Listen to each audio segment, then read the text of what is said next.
is Frankie, and this is my co-host, Stan the Man. and we are joining you with a special guest today. I'll let him introduce himself. My name is Tomasz. Some people on the internet know me as Dragon Apprentice or Stone Dragon, but Tomasz works for now. And if for those that can recognize the voice, back when we didn't do videos, Tommy has been on the podcast with us before. He's a returning guest because we wanted to ask him about his recent Lorcana event that we're going to jump into later in the episode. But you got third place, I believe. It was top 4 finish, but third place overall. And then Frank was even confused a little bit in the Melee event because you were 10th, I think, at the end of Swiss. 10th or 11th, yeah. Yeah, 10th or 11th at the end of Swiss. So he was like, I thought he was top 3 or whatever. It says 10th. I was like, yeah, I think that's the Swiss. But anyways, yeah, it's good to have you back. Really happy to talk to you, especially because you have magic knowledge as well. We really want to talk to you about that specifically. But otherwise, getting into a bit of small talk, Frank, you went to that Nerd Rage event yesterday, actually played some of the worst format of all time, apparently, or whatever we're hearing. So it's funny that you say that because from my experience yesterday, I did not nearly have as bad of a time as I thought I was going to. I thought I was like, man, Nado's just going to crush. I'm going to feel awful. I had a pretty good event, and I only faced Nado once. To be fair, the time that I did, it was truly miserable. They had Sylvan Safekeeper out, and the removal I had in hand immediately for Nado was just oh, sack my land. It's got, Shroud now or whatever, and do the thing. And I'm like, Sylvan Safekeeper is such an awesome addition to Modern, honestly, outside the context of Nadu. But yeah, I agree with you more or less because one of my buddies that comes to Thursday night Moderns hasn't been coming for a while, almost a year, where he barely shows up, mostly because Lord of the Rings solidified that all his decks got pushed out of the meta, if that makes sense. And when that happened, he's like, well, none of my decks are viable anymore, so I'm going to just wait to see. And he came back with Modern Horizons 3, played at the Nerd Rage, was playing Jeskai Control, Jeskai Energy, whatever you want to call it. And he's even though he didn't do well, I think he went 4-4. He's like, I haven't had such a good time playing Magic in a long time. He's like, I really enjoyed the format. I'm like, okay, so even though Nadu sucks, I do agree, Modern's in a pretty good spot. Once they get rid of Nadu, figure out what they want to do with that, maybe even Grief. Once they address the format in some capacity at the end of August, I think we're looking at pretty fun modern. And it's interesting because you and I have been preaching how Standard is the best format, and then Legacy is also in a terrible spot right now. So we have Modern and Legacy, both tier 0 formats. With Pioneer's pretty gross too. It's not fun there either. I've heard Vintage is actually pretty sweet right now. So we got Vintage on one end, Standard on the other end, and just holding the fort down in the middle. Yeah, and it's sad too because before Rescaminator became this crazy deck with Necro Dominance, Legacy was in a really good spot. The Legacy players were clamoring about how awesome the format was, and now they really need a Grief ban drastically. And we're going to go to this team event with Jared, and who let you borrow cards for the event yesterday. Shout outs to Jared. Shout outs to Jared. We're going to go to this team event, and they fought so hard to get Legacy in the team event just for it to be the worst Legacy format in a long time. It's really sad. And not the Pioneers in a worse spot tier 0 wise, but it just is so much more boring. The top decks are just not that interesting.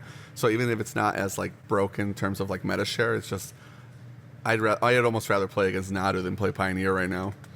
That's why I've never gotten into the format. Every time I look at it, it's just this looks like I'm playing with cards that are worse than Modern, but better than Standard. But somehow it just ends up being boring. Yeah. Well, it feels like in Standard, the level of interaction and the game can swing back and forth, and that's exciting. Whereas in Pioneer, it's either there are matches that are very grindy, and it is interesting. But then there's also a lot of non-games that happen. Your opponent just Amalia does the thing, and you're cool. I didn't have 2 things of interaction ready. It's over. Some of that feels bad. Right. And this is better than Mono Green Tron. I will say, when we had not Tron, Mono Green Karn Green combo, Devotion. That was way worse than current Pioneer. So at least I can't complain too much. Actually, it's funny that you mentioned that because shoot, I forgot what I was gonna say. I was gonna ask. Oh yeah, now I remember. We were talking about Faithless Looting and how it's so egregiously broken in Modern now. If they ever unbanned it, it would be ridiculous. even outside the context of like Hogek and all that stuff. But I wanted to ask you, Tommy, because I know you don't play Pioneer, but Pioneer specifically, we still have Treasure Cruise, which is like one of the most insane cards of all time, which is honestly one of the cards that keeps Phoenix reasonable. And they still have Expressive Iteration. I was asking Jarrett since he was in town, I was like, how do you feel about Phoenix losing Expressive or Treasure Cruise, but gaining Faithless Looting in Pioneer? Kind of would be kind of funny. Because like, it was such a fair card in Modern up until it became not fair at all. You know what I mean? Just like ban all the dredge cards. Let 5% of the format pretend that Marty Pyromancer is still a deck. Let me play with my Phoenixes, and then we can have it in Modern. It's fine. Right, exactly. I was going to ask about Marty Pyromancer specifically. I was like, I missed that fair Blood Moon attrition-y grindy deck, but nowadays it'd be like turn 2 persist. Now it's just like now it's just like Guide of Souls and Fable and the Flip Walkers and stuff. Like, right. God, remember when we were playing Bedlam Reveler? What the hell? Oh, I know, right? Actually, I saw somebody, we talked about it on the podcast last episode. One of our locals has been playing Hollow One, and you know the new arena land that lets you exert to tap for double red? He used I played against him already. Yeah, Robert. He's been playing it with Ox of Agonos. So, I mean, that's pretty cool. Bedlam Reveler could never. With that being said, though, I'm going to let Frank jump into some quick housekeeping while I go turn off this air conditioning so it's not too loud on my end. I'll be right back, but Frank's going to give us the quick housekeeping, and then we're going to jump into Tommy's event. Yeah, so the best way to support our show, if you do like and enjoy our show, is by the Patreon, patreon.com/talesfromthetap. And if you do, you get some additional perks, like you can get our episodes early, you can get deck techs with me and Stan. You can even get us to play some of your decks on online, or you can jump into monthly coaching sessions with us. And to those who are already patrons supporting the show, it really helps us keep the lights on. We put it all back into the show to get new mics, new cameras, just to improve the quality of the show. So thank you so much for your support. But it will always be free to listen and join our Discord. So please go ahead and join us and support us in any ways that you can. Also, we've been growing a lot on YouTube. Feel free, if you haven't, to please like, comment, and subscribe, as you know, everyone says. But it does really help. We've grown a lot in the past year, and if we keep at it, we'll probably be to monetization within the next year. So thank you for those who have supported, and please continue to do so. You can also follow us on Twitter, hear all of our podcasts on Spotify, Amazon, Apple, all of the places. And in addition, we haven't talked about it in a while, but we have merch as well. So if you want a playmat, go to Boar's Hat Gaming to get one of our playmats. You can also find a lot of our clothing on Spreadshop, and we have a link in most of our videos that you can find all of those there. Awesome. Well, with that being said, let's jump into this episode. So obviously we already talked about Tommy being a returning guest. He's a legend for us locally in the terms of Magic the Gathering, which we try to stick to on the podcast here. But we're going to be talking a little bit of Lorcana. So for those that are not interested in Lorcana, trust us, we're going to try to keep it as Magic-centric as possible, but it is a really cool card game. Tommy did really well at this event, and getting to talk to Tommy weekly because he comes to our locals, I get to get a little bit of experience in that and see how it compares to Magic, learn a lot about the game and how other card games treat their competitive events, etc. With that being said, why don't you tell us about your tournament experience, Tommy, just like kind of jump into it. Yeah, so like for some general context to kind of frame it in a Magic sense, size wise the event was roughly the size of like the North American like RC or GP, something kind of around that. The cap for the event was, I believe, 1,024, and day of we had about 980 players. Nice. So they run once a month for a few months. Top 16 qualifies for the, I believe they're calling Continental Championship. So sort of, similar thing to how regionals qualify for the PT, which qualifies for Worlds. Right. These events qualify for Continentals, which presumably qualify for Worlds. And, this one, it is an open tournament, so more similar to a GP in that regard. Right. This was actually the first time I've ever been to an event quite this size. Yeah, I remember you were saying that how you had only played like 40-man events before that, like maybe 1Ks, etc. Yeah, just with my job, I've worked retail basically my entire working life, so it's hard to get weekends off. So right, mostly like honestly, I think I've only played one RCQ, so it was definitely a new experience for me. Sure. The event overall, it was run by PPG. I've never played in their events before, obviously. Yeah, I don't think I've played in one of those either. Things. What does PPG stand for? Do you know? Not off the top of my head. No worries. I'll look it up really quick while you keep talking. Yeah, and so I mean, it's the first year that Lorcana's doing any organized play type stuff. The game hasn't even been officially out for a full year yet, so definitely still some growing pains. But overall, as someone who was effectively going to their first event, like I thought everything was run really well. All the judges were great. There's some small time hiccup stuff in the first couple of rounds just because there were so many people. But sure. Overall, it was a really good event. It was a 2-day event, so it was 9 rounds of Swiss day 1 with a cut to top 64, and then standard single limb bracket after that. One of kind of the like tournament structure things that would be the biggest difference from that to Magic is that their professional events run on a 2-game format. So both players play a game on the play. You get 3 points per win, but if you 2-0, you get a bonus point. So you can get 7 points for a 2-0, 3 points for a 1-1, or no points for an 0-2.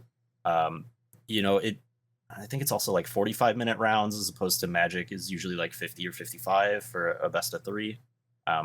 Their goals with that are a few different things, like kind of trying to mitigate play draw disparity, just kind of like round time type stuff. Sure.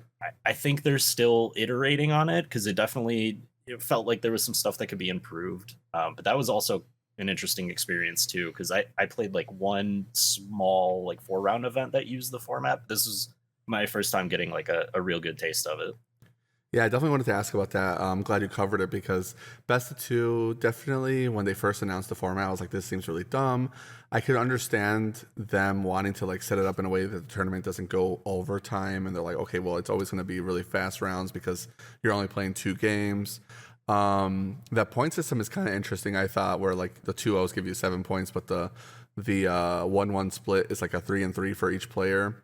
Were there any rounds where like it was like a 1-0 that kind of made it weird?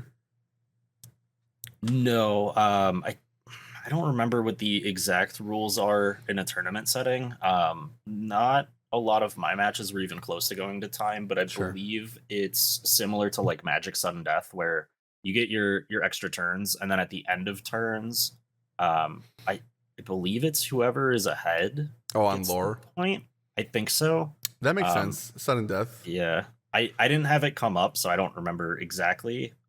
It's one of those things, since they are still kind of working on things, the like quote unquote professional level events are run on like their comp rule set, and then local events are a little more free to kind of do more like traditional TCG rule sets. Sure. So I don't know all the rules until they come up. Yeah, no, it makes sense. Go ahead. Have there been like any mumblings like within the Discords or like for future events coming up of some changes that they're going to make because of this event? Or are you just like knowing that they're going to change things, but like it's uncertain with it? So I don't know for certain they're going to be changing anything. Just the fact that they have used this format and have been kind of iterating on the events so far, I think they're going to continue tweaking it. I don't know. So this was like basically the second round of events. Prior to this, there was one in Atlanta and one, I forget where, but in Europe. So those happened at the same time, and then this was basically the second round. And originally, when they first announced it, the point structure was going to be a little bit different. It was going to be 1 point per win, and then you'd get a bonus point for 2-0ing. So a lot larger percentage of your point spread was I remember hearing that, and there was so many complaints. All my locals, I think we talked about it ourselves, were just like, this is terrible. It's going to be so egregious. Because like I was trying to do the math where I was like, because in chess, it's like you split 1 point or you win the point, right? In Magic, it's like 3/1. For this, it was going to be like if you 2-0, you get 3 points. But if you split, you guys each get 1. So like tying around just like destroys you. You know what I mean? It was like almost worse than losing. Yeah, and so that was, a lot of feedback was given on that, and that's why they switched to the current point structure. I mean, just because they've been so open about wanting to not like challenge TCG norms, because that feels like, I don't know, that feels like putting words in people's mouths. It but feels just like really iconic for Lorcana to challenge something. Yeah. Oh yeah. Them being open to trying new things, I think is really good. And I definitely agree with that. Yeah, and people like, obviously the game's had a lot of hype and a lot of activity around it, but we do still have to keep in mind, like, it hasn't been out for even a full year yet. Like, this is just the beginning of the comp scene. And like, yeah, there's other games to look at, but like some of those lessons and trial and error stuff, like, even if you've seen other games do it, you kind of got to just go through it yourself. Right. So I understand where they're coming from in that regard.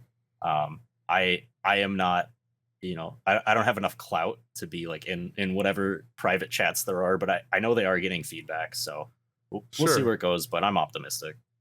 Yeah, I agree. And honestly, I don't even hate the best of 2 structure, the way they set up 7 and 3-pointers, if their plan is to continue to do top 64 cuts. That's one of the things I wanted to ask you about, because I've never seen an event do a top 64 cut. I talked to some of my buddies here that do like Japanese card games, and they said that Yu-Gi-Oh does top 64 cuts, and so some other games have already done it in the past. Magic, I've never seen do a top 64 cut. It's always been top 8, so that's really rough. Or like, I'm sure you remember back in the day, we'd watch Star City game events or we'd participate, and like, you're playing 9 rounds day 1. You have to 7 and 2 minimum or 6 and 3 to get to day 2. And then you're still playing like 5 more rounds to determine the top 8, where like Lorcana's like, nope, day 1's done. Now it's just single limb top cuts. There's like obviously pros and cons, but I almost like the fact that they did it that way. I feel like it's almost better if you're going to have a 2-day event to do top 64 cut. I don't know what your thoughts were on it. I mean, I don't have enough experience playing in the events myself to like have a strong opinion about it, just from kind of like general vibes and feeling, and it kind of lines up with what other people have been saying. I think for the size of the event, a couple extra rounds of Swiss would have been nice. Sure. Just the way that like the point spread works out, where like in a best of 3, you always know someone's gonna win, someone's gonna lose, or there's gonna be a draw. Whereas with this, you can't guarantee that there's going to be a certain number of 2-0s and a certain number of splits. So things get kind of weird trying to judge like where that line is, and just having the couple extra rounds of Swiss would be nice to give, like, I guess, more of a buffer. Sure. And so just to go back to one of the other things you said, I don't know 100% off the top of my head, but didn't some of the like invitational events do effectively like a top cut like that, where like the SCG invitationals, where they do like day 1 you'd have pods, and then if you had a certain record in your pod, you'd make it to like the double a limb on the next day. Oh yeah, so you're like, right. They not exactly the same, but a similar kind of vein. Yeah, and double the limb is not even like that new in terms of gaming. If you're familiar with fighting games, a lot of fighting games just start off double the limb, and they go from winners and losers bracket, etc. I'm a pretty big fan of double elimination, so yeah, I agree with your take on it for sure. And yeah, I remember you saying during the day, like, people didn't know if they were going to split or not. And I think you mentioned specifically that Melee, God bless Melee, but sometimes the tournament software really struggles with determining like match win percentages, especially if they're like close to like tied, or people are really, really close in numbers. And I correct me if I'm wrong, but I believe you said that like in the final round of pairings, Melee just couldn't figure it out. It was like churning, and it just kind of spit out random pairings. No. That was something else. That was last set champ season. I went to an event that was pretty small, but they ran. I forget exactly what it was, but it was like with the specific number of players that we had, we ended up with 7th, 8th, and 9th after Swiss having exactly the same breakers. Ooh. So Melee struggled with that. For I mean, for the Chicago event, I don't want to give Melee too much credit because it does have its issues, but for what I've seen from it, I would say it ran fairly well considering how many people there were. That's good. I will say Melee's this about the company. the software definitely could use some work, but like they could all use work. I feel like none of them are perfect right now. Ironically enough, my favorite one is Bushi Navi, which is like usually the Japanese card games have the worst tournament software, but it actually lets you do so much that Event Link from Magic, which should fundamentally be the best one from the non-small indie company, is like arguably the worst sometimes. It doesn't let you fix pairings for casual events. It doesn't let you add people late for casual events.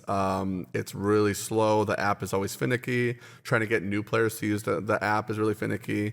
So like I give WotC a lot more flack, where Melee, it seems to at least be working for the most part, and their customer support is top tier. The amount of times I've had questions about Lorcana, and I'll message Ravensburger and Melee, and Melee always responds instantly. Like instantly, Melee has my back with the answers. And Lorcana, like they can't even bother to send an email or like, hey, we're working on this. I don't even get emails from them for like when to schedule events. I just have to like figure it out. So Melee's really had my back on that. I have to give shout outs to them on that for sure. Customer support. Yeah, if I'm not mistaken, I think if I remember correctly, I think Brad even flew out as like a representative from Melee just in case anything did happen, so he could like troubleshoot on the spot. Is Brad like one of the high-end Melee? Brad Nelson. Oh, yeah. I understand now. My bad. I was like, who's Brad? Credit where credit is due. Yeah, of course. Yeah. So anybody that's willing to put the work in, I'm going to respect. Effort is way more important at the end of the day. Go ahead.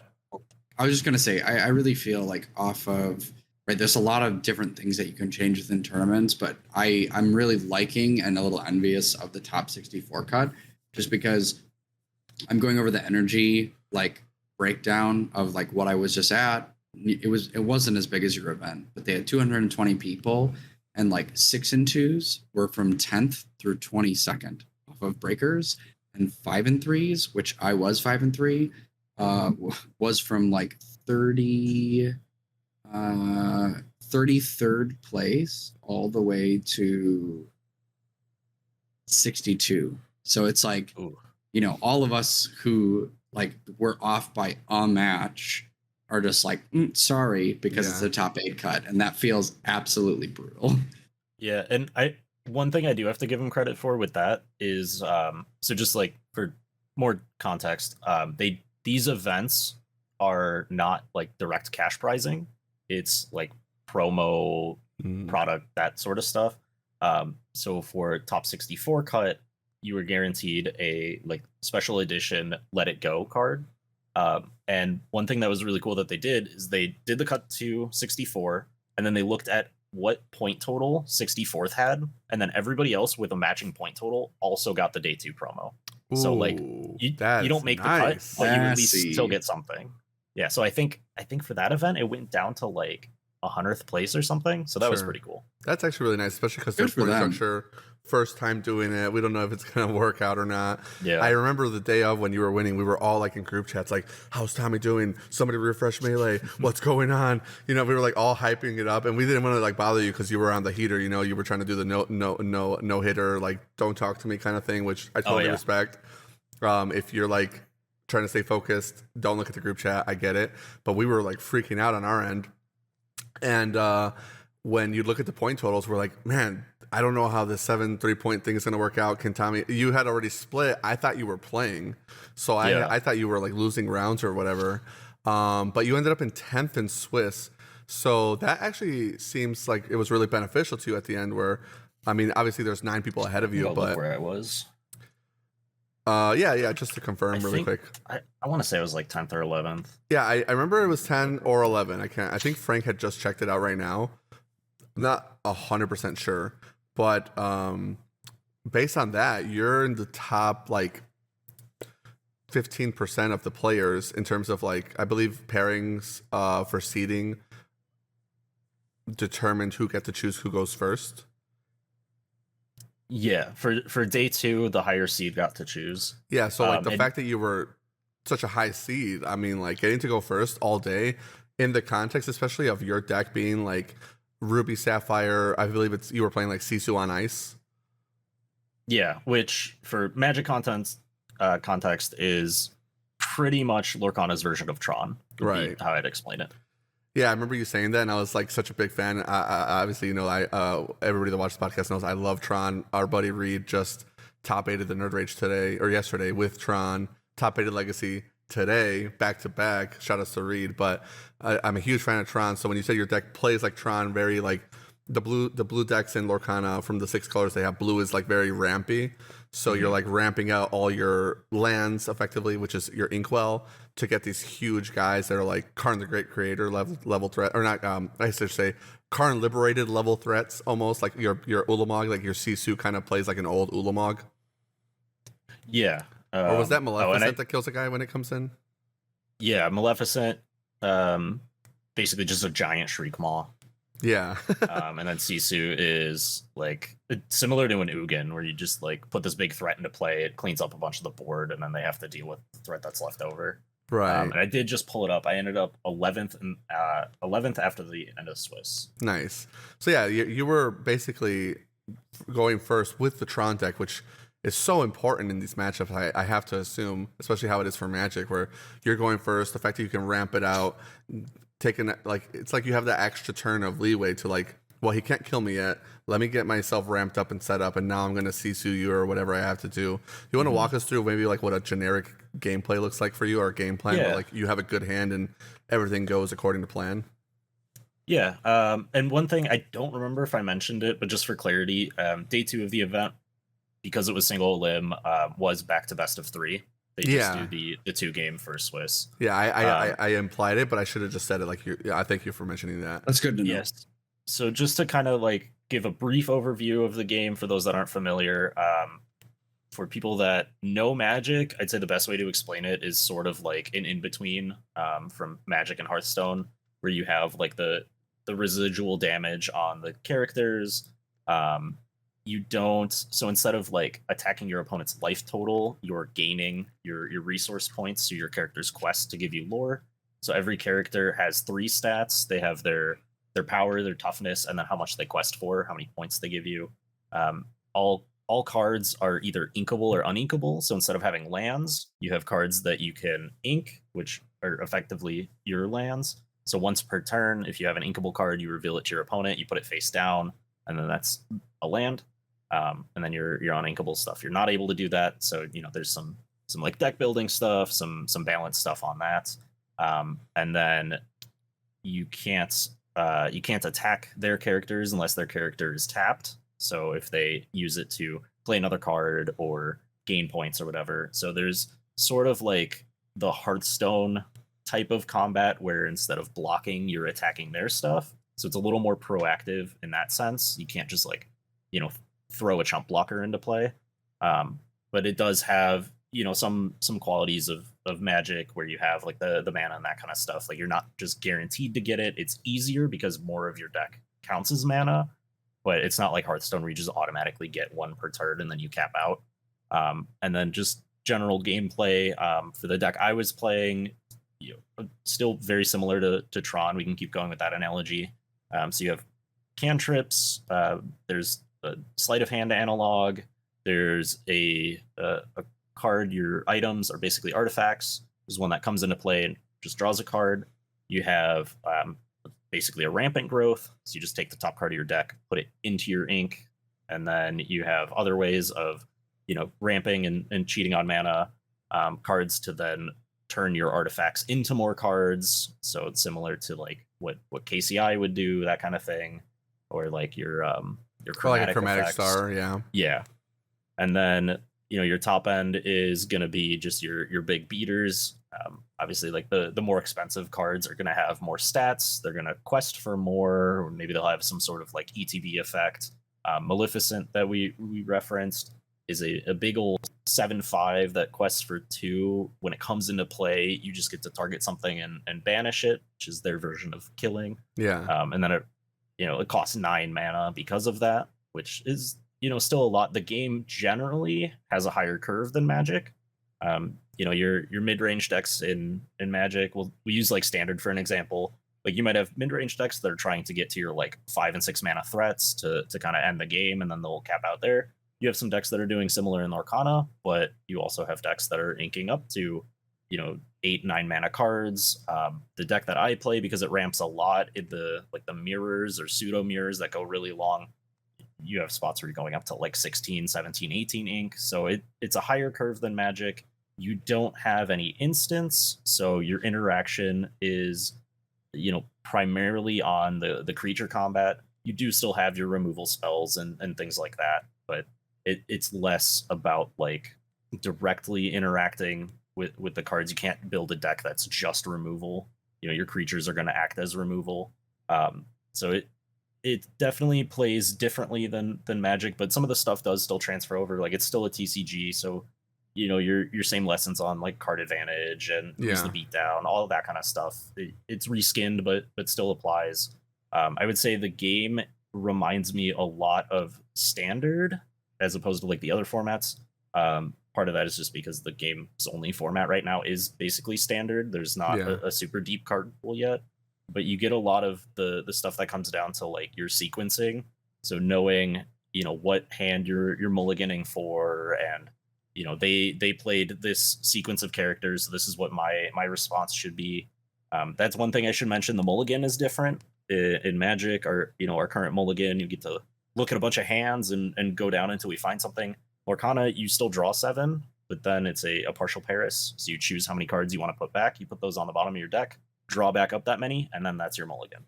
So there's also a lot of like subtle stuff that is pretty deep. Like on the surface, it's not as deep as Magic because you don't have the instant speed interaction, but the mulligans are a little more skill testing, I would say, and then choosing how you're going to sequence basically your land drops, because so many of your cards can be lands. You get a lot of decisions every turn. It's just less of like the counterspell war type of interaction and more of the sequencing heavy stuff. Yeah, I like that you mentioned that actually, because a lot of times people will say that, and I run a lot of TCGs now as the nature of owning a game store, and when I see the games, most of them now are sorcery speed only, and honestly, that's probably for the best when you look at the gameplay. Magic is obviously like the best game of all time. It's really good. Instants are a core part of the game and the way that works and all that stuff with the stack. But I like the games that have the sorcery speed and can make it work really well, like Star Wars Unlimited that just came out, Lorcana that's in its first year, Pokemon that's been out for like 30 years now as a competitor to Magic. When I watch my really high-level Pokemon players play, you can really see the difference between the good players and the bad players. Just like you said, unfortunately in Pokemon there's no mulligans. You don't get to choose mulliganing. But because your opponent can't interact, it's like you said, you have all these decisions to make. And in Pokemon, you draw and tutor insane number of cards. So I agree with you where like Lorcana is a lot closer to Standard. It feels a lot more fair, quote unquote. Pokemon lets you tutor and draw insane numbers of cards to do your setup and make sure that you are countering enough of what your opponent's going to do on their turn, but also setting yourself up for success. And because your opponent can't really interact with you, there's less of opportunities to outplay them in terms of like, I'm going to try to resolve this spell. Let's see how he responds before I do my next decision, because you can almost like gain information based on how they react to like your second or third turn of the game. But in Pokemon, it's like I just have to go and know my plan.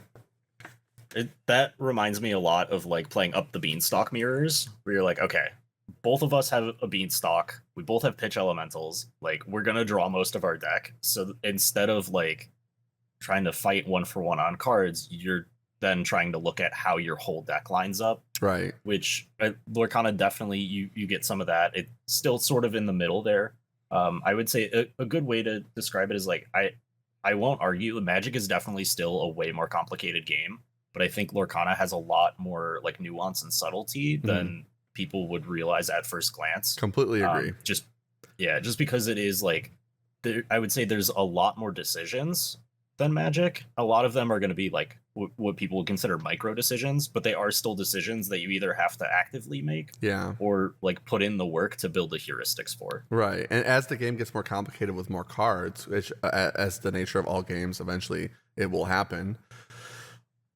the sequencing is going to even be so much more important. Like in Pokemon, it's already kind of on that level with like quote unquote power creep. I feel like it's pretty balanced, but you can argue there's power creep in terms of like even like your minuscule decisions, like you're saying, just the fact that you have more than one means that the order is inevitably going to matter. Sometimes it won't. Like, oh, I'm going to challenge with all my guys, or I'm going to quest all my guys. So which one I do it first with doesn't really matter. But eventually you might get to a point where like that new Mufasa guy that they spoiled, that could be a Ruby Sapphire card, because it sort of feasts and famines your lands and untaps them all.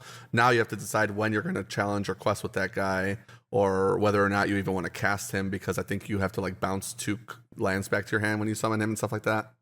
Yeah, he's like a really big overstated 8-drop, but he's uninkable, so you get some deck building cost on it. Right. When you play him, you basically have to pick up 2 lands. When he quests though, you pick up 2 lands and you have to tap all your lands, and in Lorcana you can't float mana. Right. So you tap all the rest of your lands, pick up 2 of them, but then when he quests, you get to untap all your lands. Right. So definitely a lot of sequencing stuff there, a lot of deck building stuff there.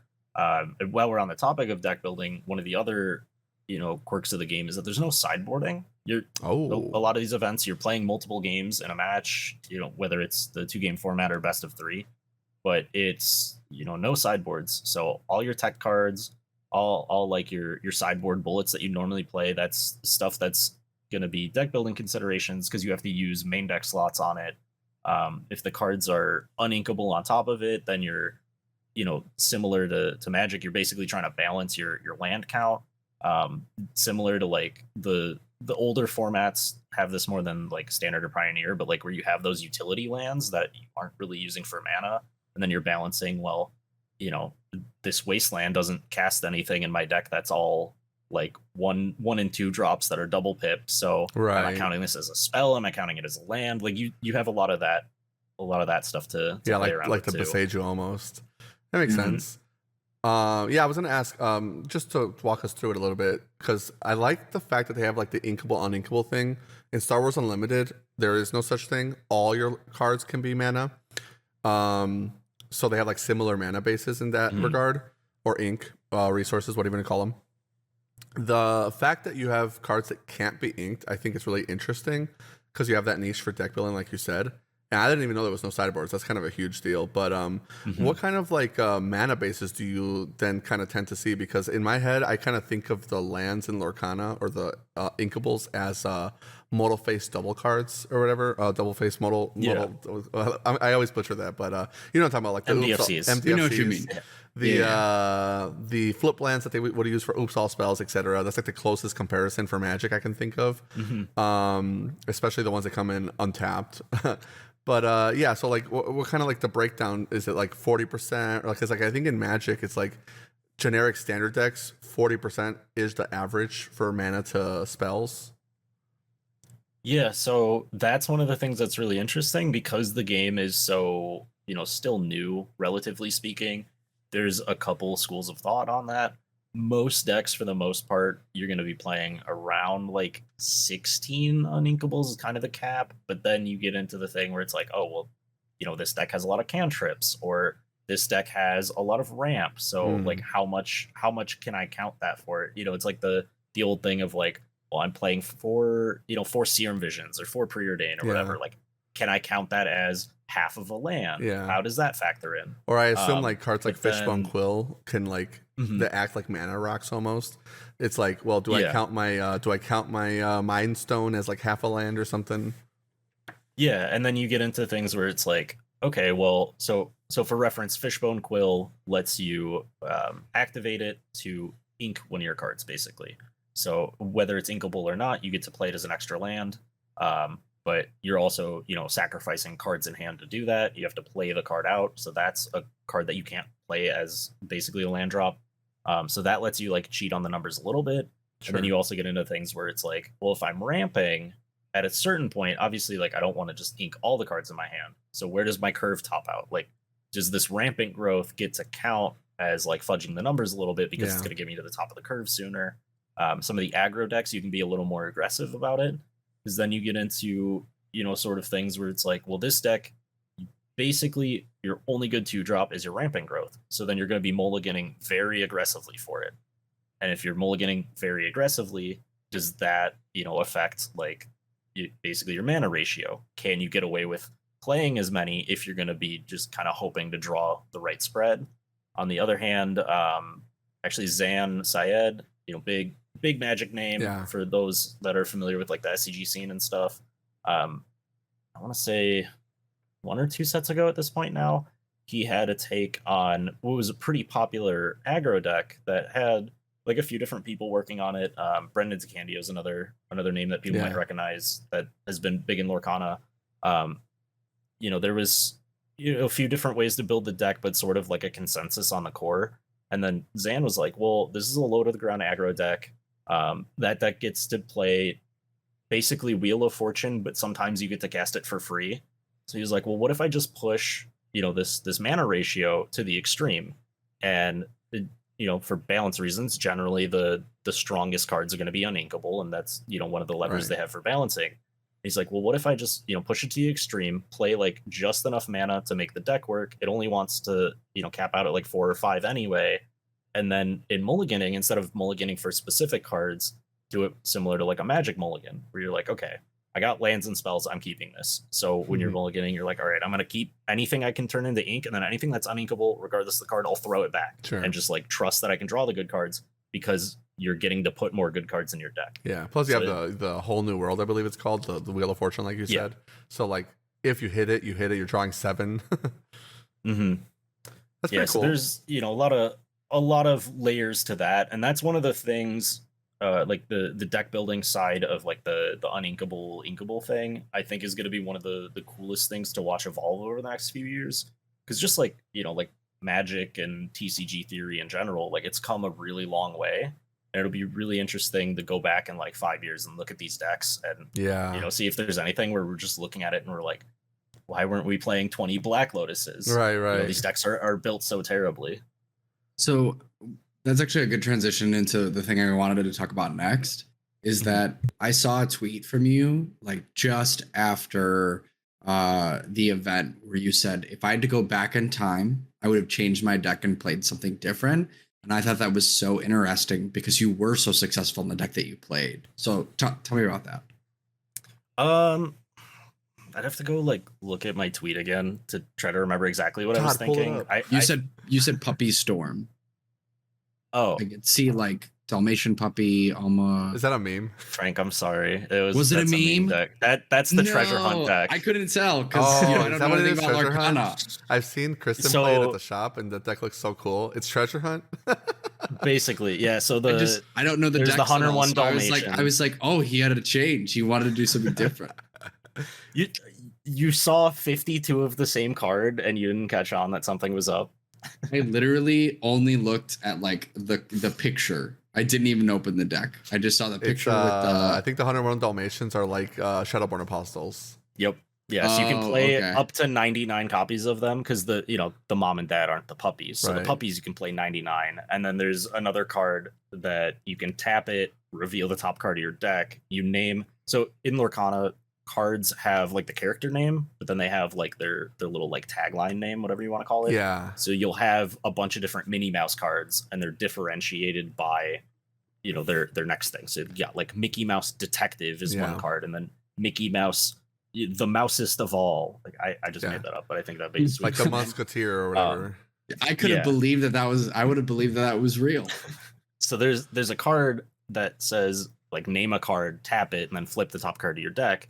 For those types of effects, you're just naming the character. So the joke there is if 52 of your cards are just the puppy, you're pretty likely to name the right card, and then you get to draw the card, gain 3. So it's effectively like tap your guy. If you name right, bolt your opponent, draw a card. Oh, that's so funny. Like some people have won games with it, I think. Are the puppies inkable by chance? Yeah. Okay, that makes sense. I was wondering, like, they're playable. I hear murmurs of people trying to do like eventually like some kind of Commander-esque type format. They're already doing it with Star Wars. I think they call it Twin Suns, or like well, in Star Wars you already have a general, so it's kind of different. But in Lorcana, like how high are you on the possibility of this like Commander style EDH format? and having like singletons and whatnot like that. I mean, I'm sure it's gonna happen eventually. Like the commanderification of TCGs is eventually gonna leak out of Magic into every other game. I mean, it feels like I it's think good for right the now- health of the game, but I agree. It's like it really casualifies it. Yeah, I think because of like the nature of the IP and just like the way the ink system is and like the color spread and like that kind of stuff, there's a few different ways that you could like push a casual format eventually. I think there's like not really a deep enough card pool yet to do Right. anything super restrictive. So you could probably do singleton and then choose like a rarity that your commander has to be, and then singleton from there. But there's not enough cards that I don't think you could really do like a color restriction or anything like that. So I think Right. something more like solidified is still down the road.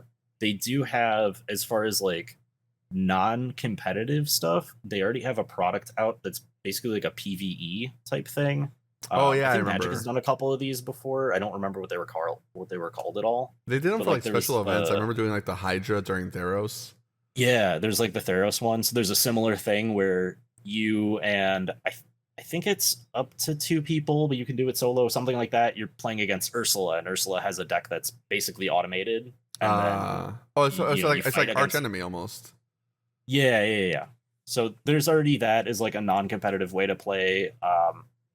In the vein of like commander type stuff, I'm sure we could eventually see something down the road where it's like, ooh, you can only build your deck instead of having a color restriction, you have like a movie franchise restriction. Oh, that's Like true. you can only Yeah. you can only use Cusco cards or something That's like that. awesome. Yeah, I was gonna say I love because- that.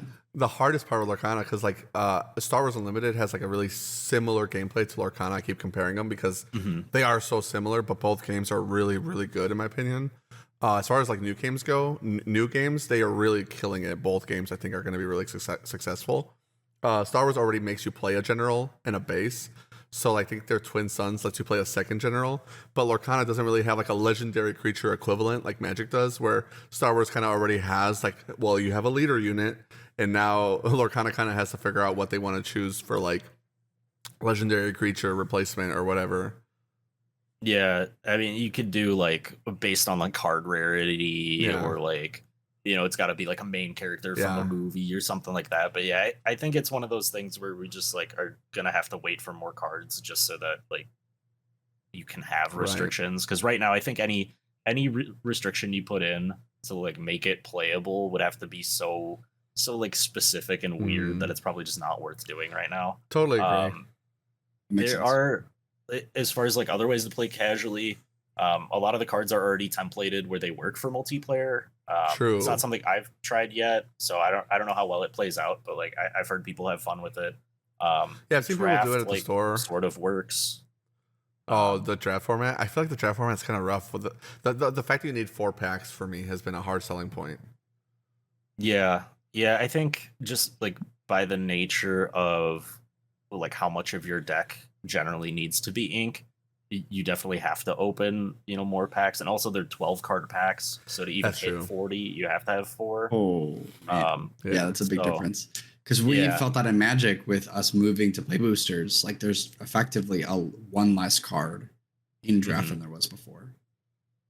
Yeah, so it's draft. The times I've done it has been really fun, but it's one of those things where they're not really pushing it really hard, so the sets aren't necessarily designed for it. So sometimes Yeah. you get into spots where you're like, the pack wheels, and you're like, I Yeah. don't really know if I want any of these cards, and then you're more just like picking a card because it's inkable, and like you're not picking the uninkable cards, just so you can like basically pick a land instead of really like picking a card from the pack. Yeah. But I'm sure yeah. if they decide they want to push draft as a thing, like there's a bunch of ways that they could take a page out of Magic's book and do like draft boosters, or even just like rework the sets a little bit to make it work. And I think it's really fun. Like the times I've played it, it's been great. It's just not something they're pushing super hard right now. Yeah, it's unfortunate too because I really honestly we don't take it for granted now that Magic has like such an insane draft format. Like the sets have been so good limited wise for those that have been playing limited. It's just so enjoyable. And other card games really try to replicate it. We had the same with the Universes. The company themselves announced like, hey, we really want to make it so you guys can play limited. We know you guys are not enjoying pre-release as much.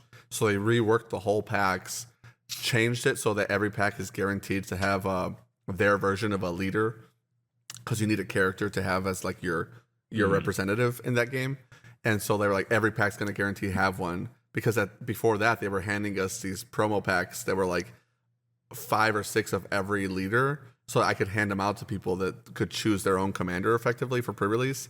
And if there was one guy that was better than the rest, people would be like, well, I really want that guy, you know what I mean? So it was so unbalanced. Oh, yeah. I remember that with like the old Magic pre-releases. Yes, there'd be, exactly. like the different kits you could choose from. It was like that. Oh, I forgot about that. Yeah. Was that New Capenna where they did that last, where you were like picking a family? That was the last time they did it, modern times. But like back in the day, it was every set. Like Origins was like Jace, Chandra, Gideon. I think like Constantar Kier, you have to pick like Abzan, Mardu, or whatever. Like the worst. The worst of all time. Terrible. Yeah, and then if there was one that like, even if it wasn't the best, if everyone thought it was the best, you'd show up like 5 minutes late and be like, can I have the Abzan box? And it's like, sorry, man. Bro. Yeah. 20 people before you already asked for it. Yep. Every time. Like, you can have one of these other ones. Yeah, it's so funny because like you'll see one spoiler, like I think like Mardu was like the hotness when pre-release was coming out. Everyone's like, oh, I want the Mardu package. Blah blah blah. I remember being at Pastimes being so excited because I got a Mardu deck and the people next to me couldn't get one because like there wasn't enough. And like Abzan ended up being the best anyway.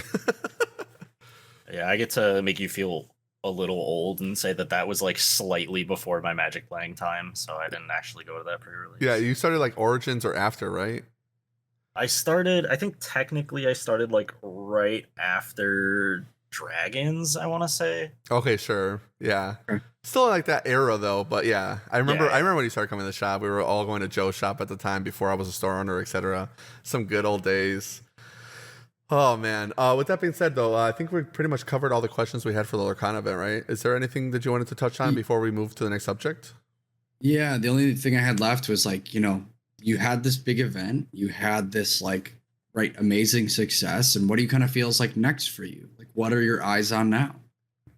I mean, right now we have set championship season going on, which is like size-wise similar to Magic RCQs. Yeah, they don't qualify for anything, but top 4 of the event get promo cards, so that's kind of like the thing to chase after.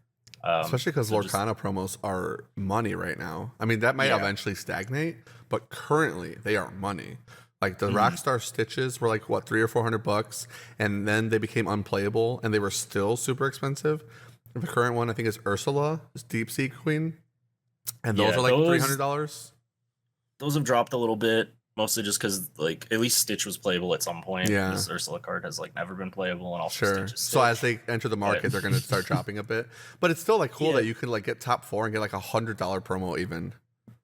Yeah, and I mean it's similar thing to Magic where it's like when they do a promo that like people actually want. Or is a saga? You get some extra attendance for that.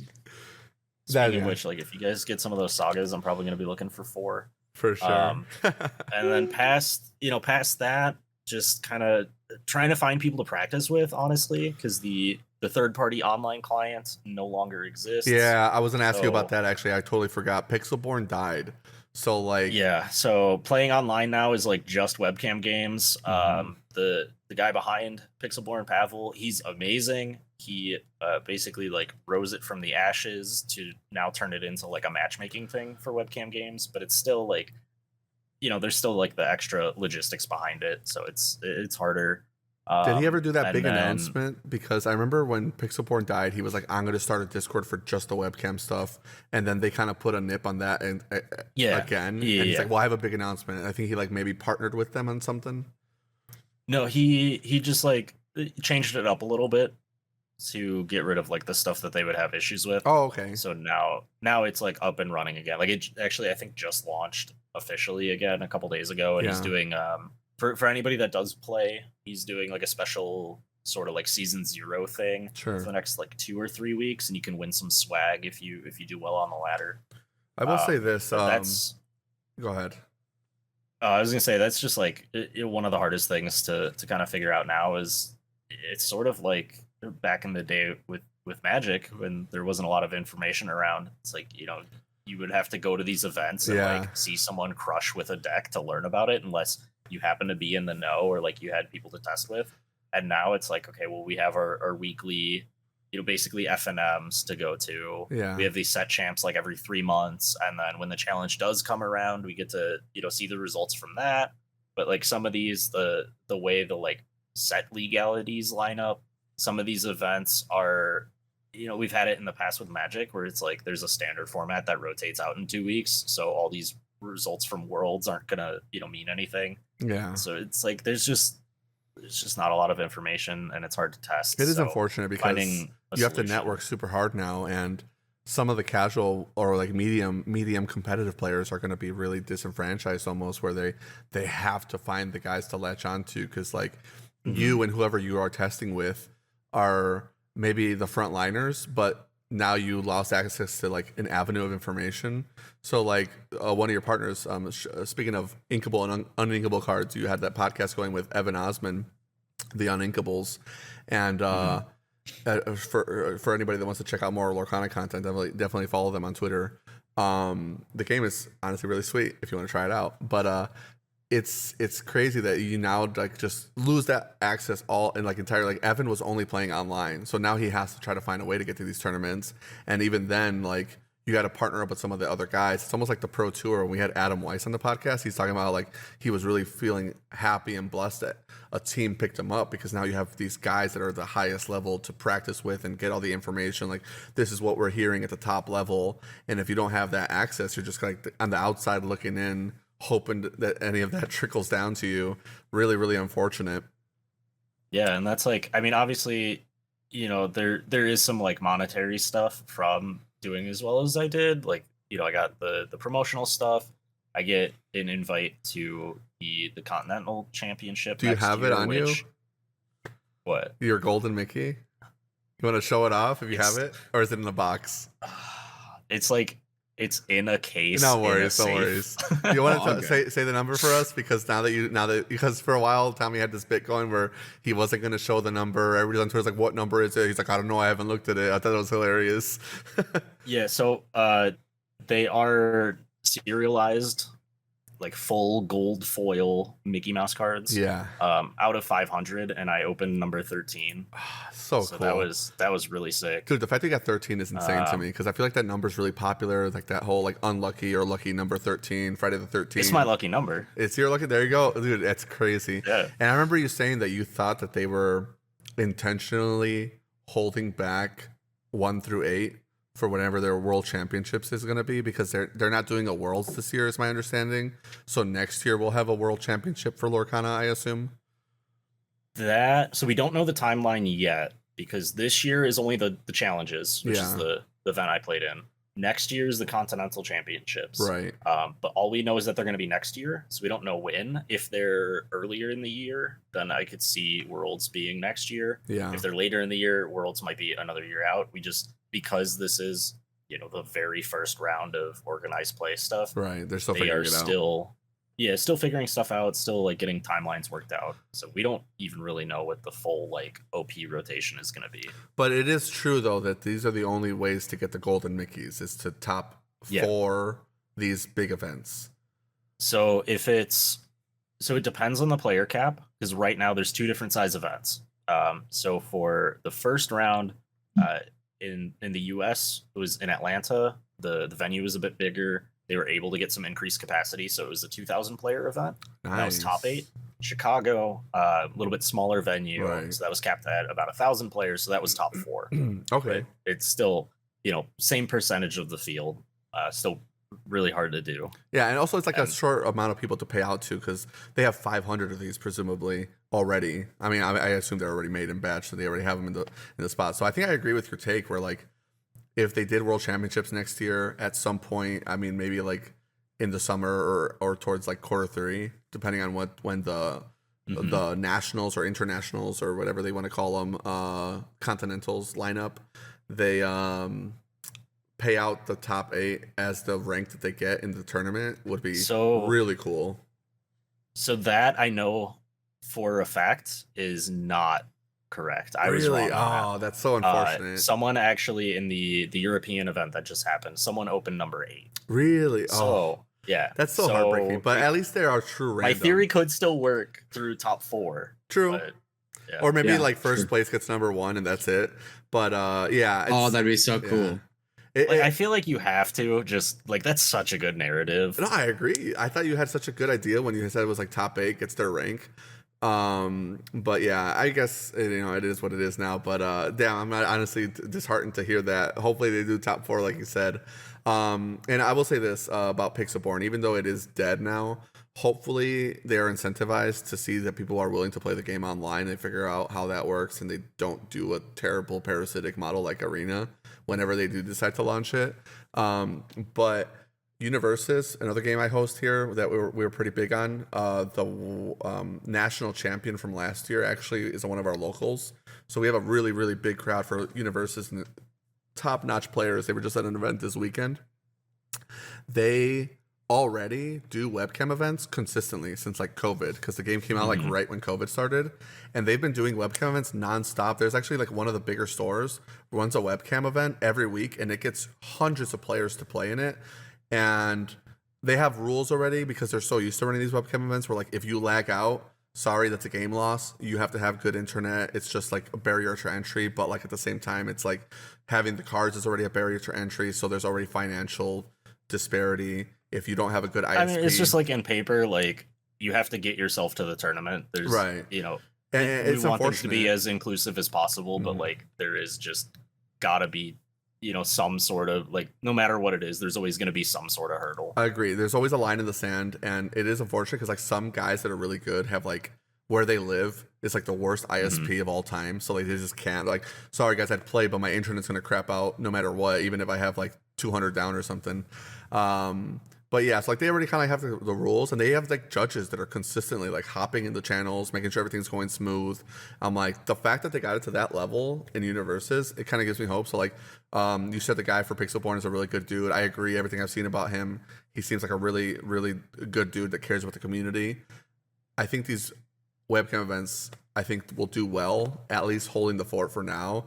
And that might be the way you guys are getting data for now, just like playing webcam events, and hopefully it works out for you. I know you and me both, man, with the retail jobs. I never go to the Nerd Rage tournaments anymore unless Frank really drags me out because I have to cover the shop. You know what I mean? I can't make Todd come in every weekend just to go play Nerd Rage Magic. I'd love to, but it's just unfeasible. Yeah, well, and that's like with these set championship events.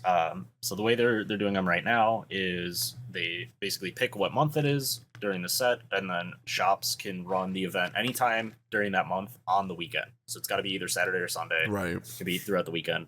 And due to like some people taking time off, me having to cover that kind of stuff, like scheduling stuff, Yep. I knew like this past Saturday and the Saturday prior were the 2 days I knew for sure I couldn't go to an event. Yeah. And the first weekend was when Nerd Rage was doing theirs, and then yesterday, last Saturday, was when you guys were doing yours. I'm so sorry. I was like, the two events that I wanted to make it out to. I'll take full responsibility for that too, because like I said, Lorcana doesn't do any kind of emailing. They are the worst when it comes to communication so far.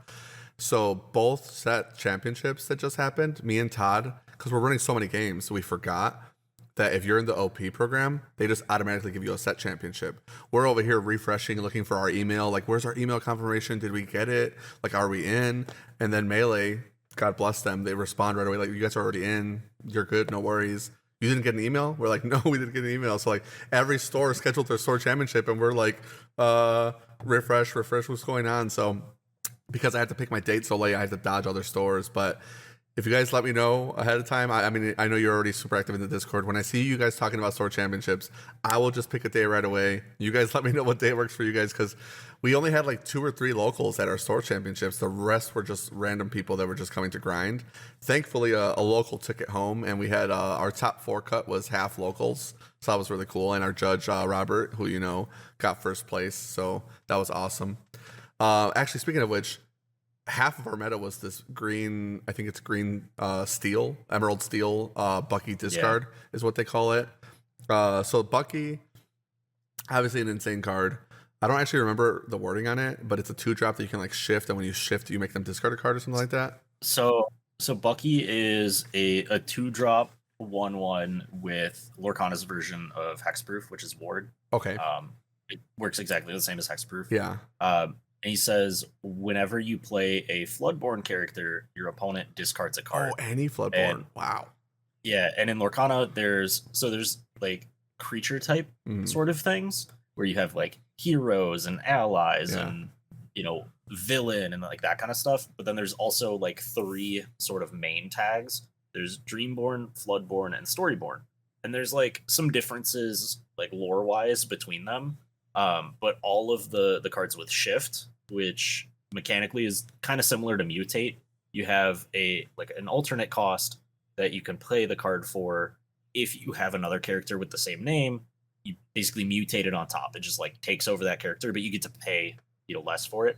All of those are all Floodborns, and so now every shift is a Floodborn. Where, Oh, I didn't know that. So okay, we've gotten to a point where like this has been a deck kind of popping up in the last couple sets, like a discard deck, but now we have enough of a card pool where you can just basically make like an Abzan style like good stuff mid-range deck around it.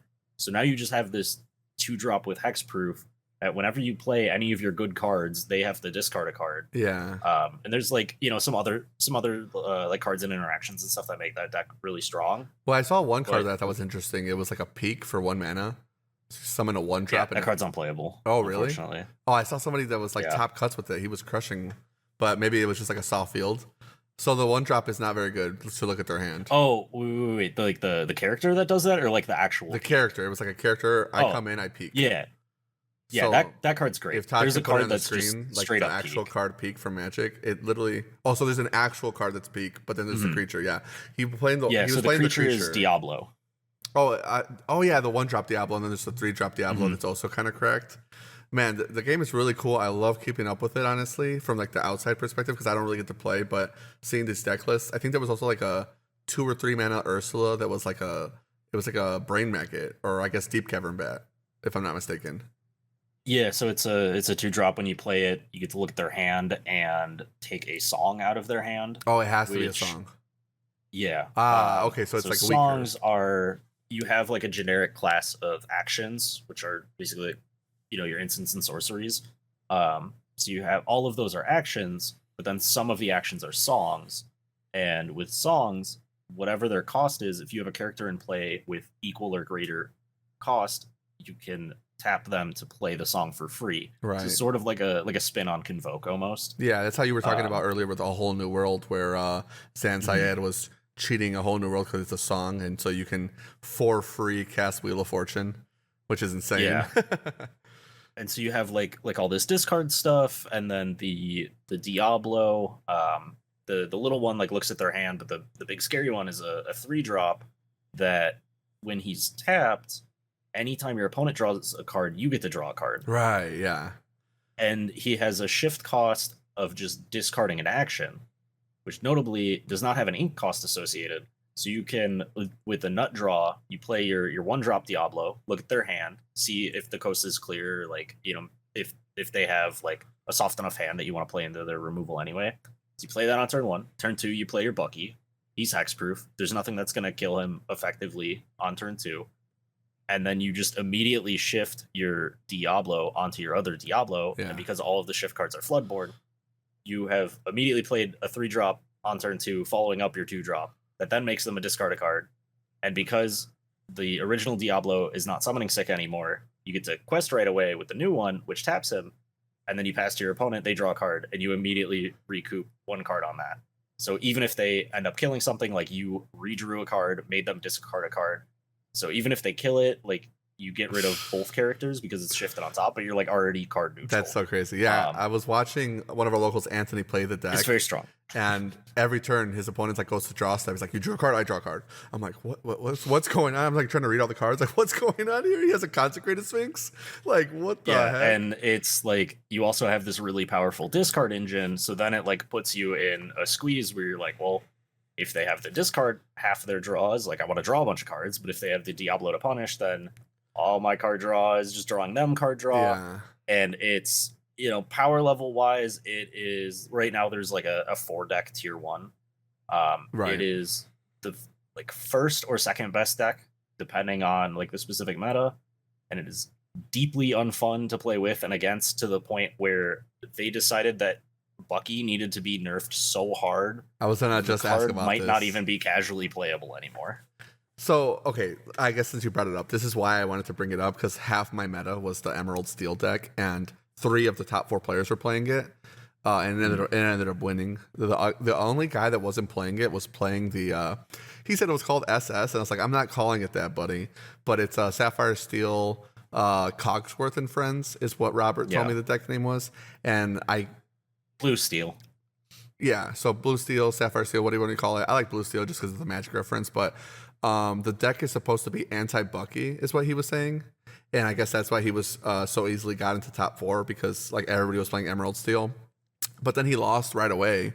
So I was like, wait, this was like everybody was playing the deck you're supposed to beat. How did you lose? You know what I mean? I was about to ask about that deck like, specifically, but also like the fact that the deck was so winning here. Anecdotally for me, I was like, dude, this deck is cracked. But Greg Meyer was here playing the deck that you play, and I really like your list of Ruby Sapphire, Sisu on Ice. So I was curious if you wanted to give us a breakdown of like this top 4 meta, how the decks kind of compare to Magic and how they interact with each other, and then maybe we'll go into this errata and how you feel about it.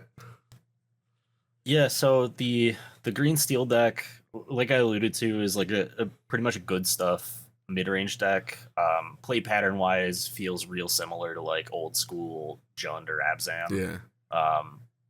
But it's one of those things where it's like it's a mid-range deck that also has a nut draw. So the blue steel deck has a lot of tools to deal with that deck, but sometimes they're on the play with a really strong curve, or even on the draw, like they just have the nuts and your hand is a little soft, or like your top decks aren't good. Like sometimes they still just get you. And that's like it's the green steel deck is definitely one of the main decks that is, I don't know if warping the meta is quite correct, because especially without as much online data now, right? A lot of the meta is based on like single event, placements, or just people's general perception. So I don't want to get into like actual power level of the deck, but it's very strong. I would say this, the deck, even though it was a mid-range Jundy style deck, it did look easy to play compared to like what Jund would be like in Magic. Because I've seen another deck, I think it was like purple and blue, that looked like almost like you were playing like Storm or Combo. Like you would like set up all these guys, and they're like, oh yeah, you're gonna die the next turn. Yeah, I mean, I would say it's a very classic, like easy to learn, hard to master kind of deck. Low floor. Yeah, that's a good point. Yeah, like to compare it to Jund some more, like the games where you have Thoughtseize and you take their only 2-drop, and then you follow up with a Tarmogoyf into a Liliana, kill their only threat. Like those games are easy to play, and then the games that get weird are very hard to play. Right. And it's also like I was talking about, like a lot of the decisions in the game are more subtle, so it looks a lot easier than I would say it is, because a lot of the difficulty is going to be baked into the mulligan and your sequencing and like what you're inking when. And just like the creature combat math is more prominent in the game. But it is definitely like, I would say game plan wise, like straightforward. And like linear in that sense, where it's like easy to grasp what they want to do. Before you get into those decks, how likely is it that Emerald Steel stays in the meta now that Bucky is not a card anymore? We'll see. It's going to be really meta dependent. It's kind of in a weird spot right now where this nerf doesn't take effect until the next set drops. So we have like one more event. We have one more event with this meta, because the errata doesn't take place right away, and then after that we're gonna have a new set. So it depends how the new cards interact. Previous to this, like with the last set, Green Steel was also one of the best decks, right? But we didn't have the kind of depth of Floodborn characters. We also didn't have Diablo, right? Consistent. Yeah, so we didn't have Diablo. There was like 1 or 2 other Floodborns and other various cards that like make this version of the deck work. So Bucky wasn't all that consistent, and most of the Green Steel decks were more more aggressive leaning. So it could go back to that. There could be some new cards that like take it in a new direction. Maybe you can still just do the mid-range thing, but you just kind of like rework your early curve a little bit.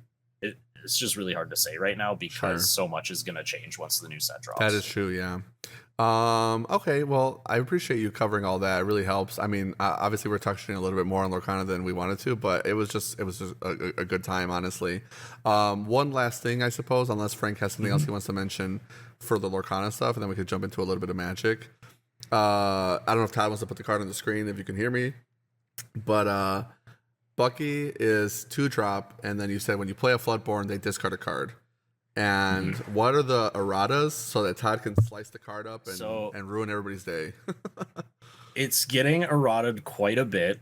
It's being moved to a 3-drop, still a 1/1. It lost its ward, so it lost hexproof, and now it only triggers when you play a Floodborn by shifting it. Oh, that was the change. Okay, so I thought it was already okay. You know what, man? I don't understand personally. They changed a lot. This feels like to me like Chaos Emperor dragon. Like, why change so much? They've talked about it a little bit. I don't know if there's been much like officially released like through their like Twitter, or anything like that where it's been officially announced. But through like Discords and stuff, like the Lorcana Discord and whatnot, they've been talking about it. And they said basically like the card is strong, but a lot of this change isn't even driven by like balance concerns.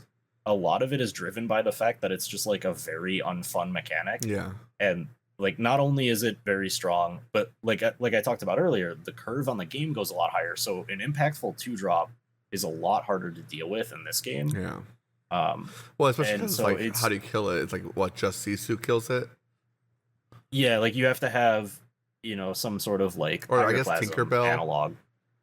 Yeah, and those all cost, 5 and 6 mana or 8, or there's, some like edict effects, but that relies on them not playing any other characters. So it's just like really hard to deal with.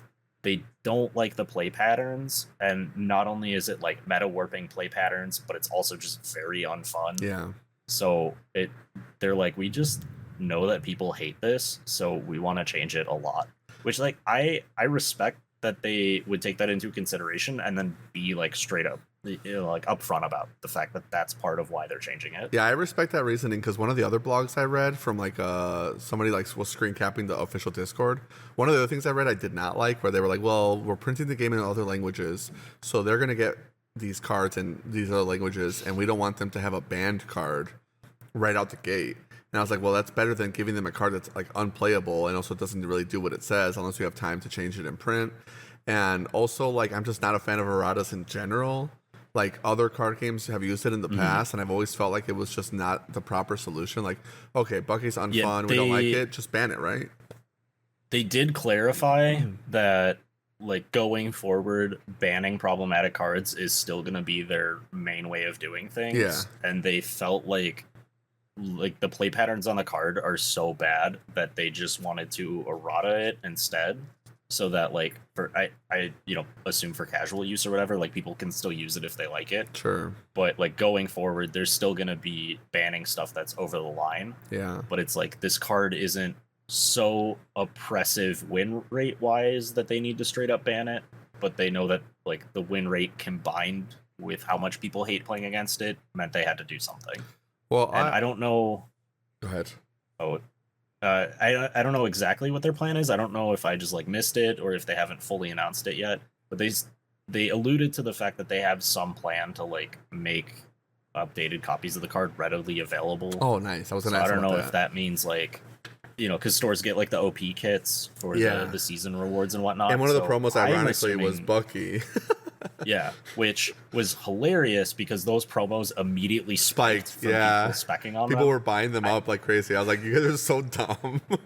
They went from like $5 to like $20 in a single day or something crazy like that, and people are trying to sell play sets for like $200. I think that's all crazy, but people are ridiculous. It's a promo. I got like 50 of them. A stack of them. Yeah, Like, I think they're gonna just either like reprint the card as like an extra card in the set with the errata, or they're just gonna like stick a bunch of them in the store kits. Yeah, I think they're just gonna give us like But, a pack of them, because I remember I got the Cinderellas that I was supposed to give out.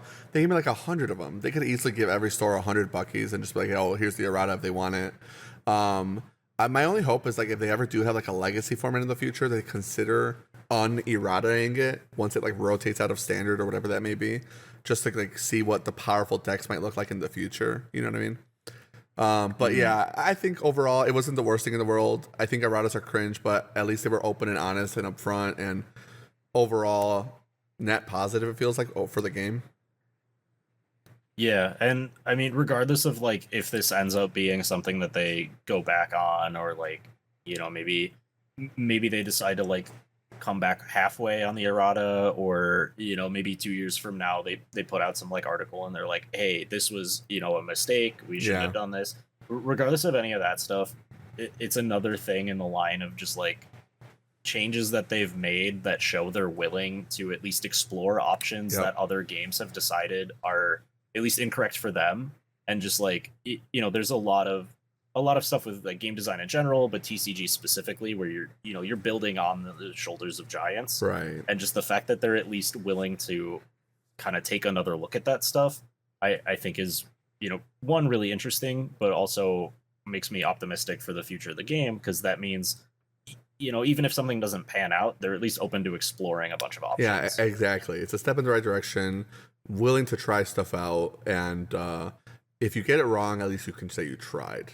And you can always go back and fix it if you are open and honest. So yeah, I totally agree. That's one thing they push, is just like really trying stuff. Like in the third set of the game, we basically got the equivalent of battles. Yeah, and that took Magic 30 years to do. Right, yeah. All right, well, we talked about Lorcana for so long. I don't want to keep you here too much longer, because we don't want to make. I know you had a long day. Let's jump into a little bit of quick Magic. Ended off.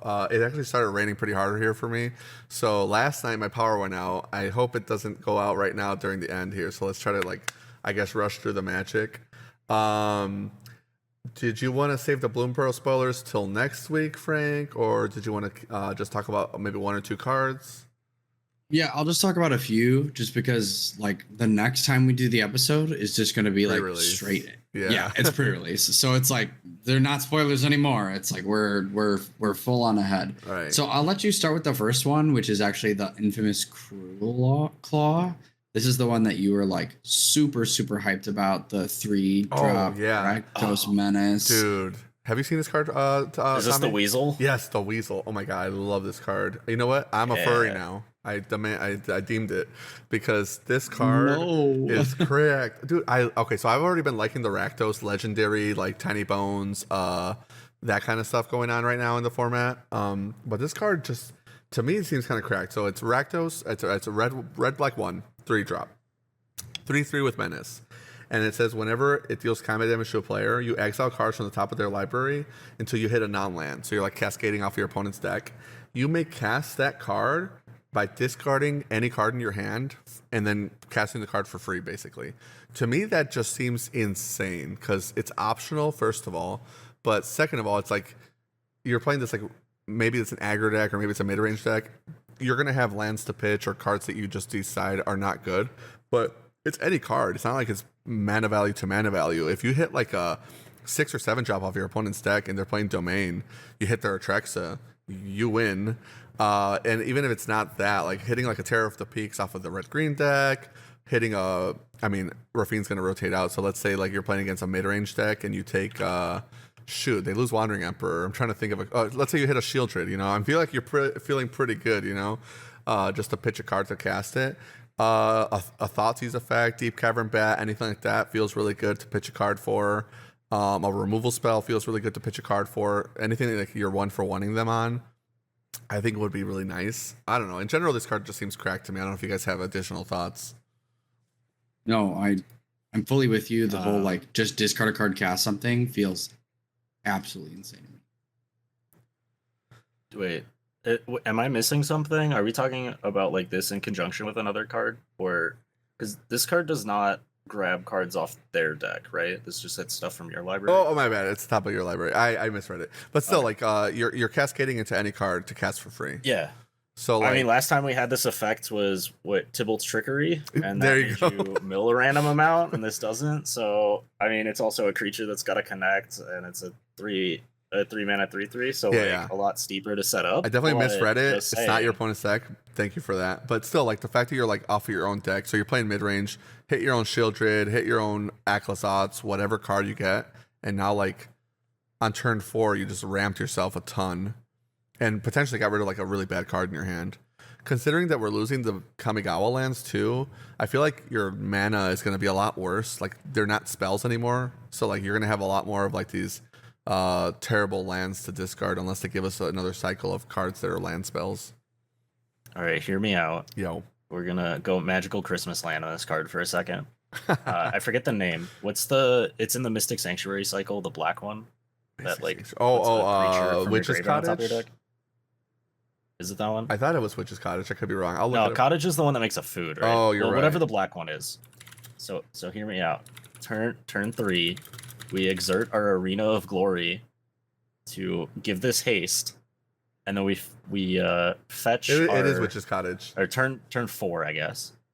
Oh, okay. So turn 4, you fetch your Witch's Cottage, put some big beater on top of your deck, exert your Arena of Glory to give this guy haste, and then you smack him. Yeah. Also, like, I think even just for standard right now, if you're like playing a Breach deck and you hit a Breach the Multiverse, like, you're kind of chilling, right? Oh, you're cooking. Yeah. So, like, Absolutely. this card seems really kind of nasty to me, and I agree with you. You Like, probably don't have to hit much for this card to be like really solid on rate. agreed. You hit 4-drop or great. You hit a Preacher of the Schism. I feel like I'm pitching a card to play that for free.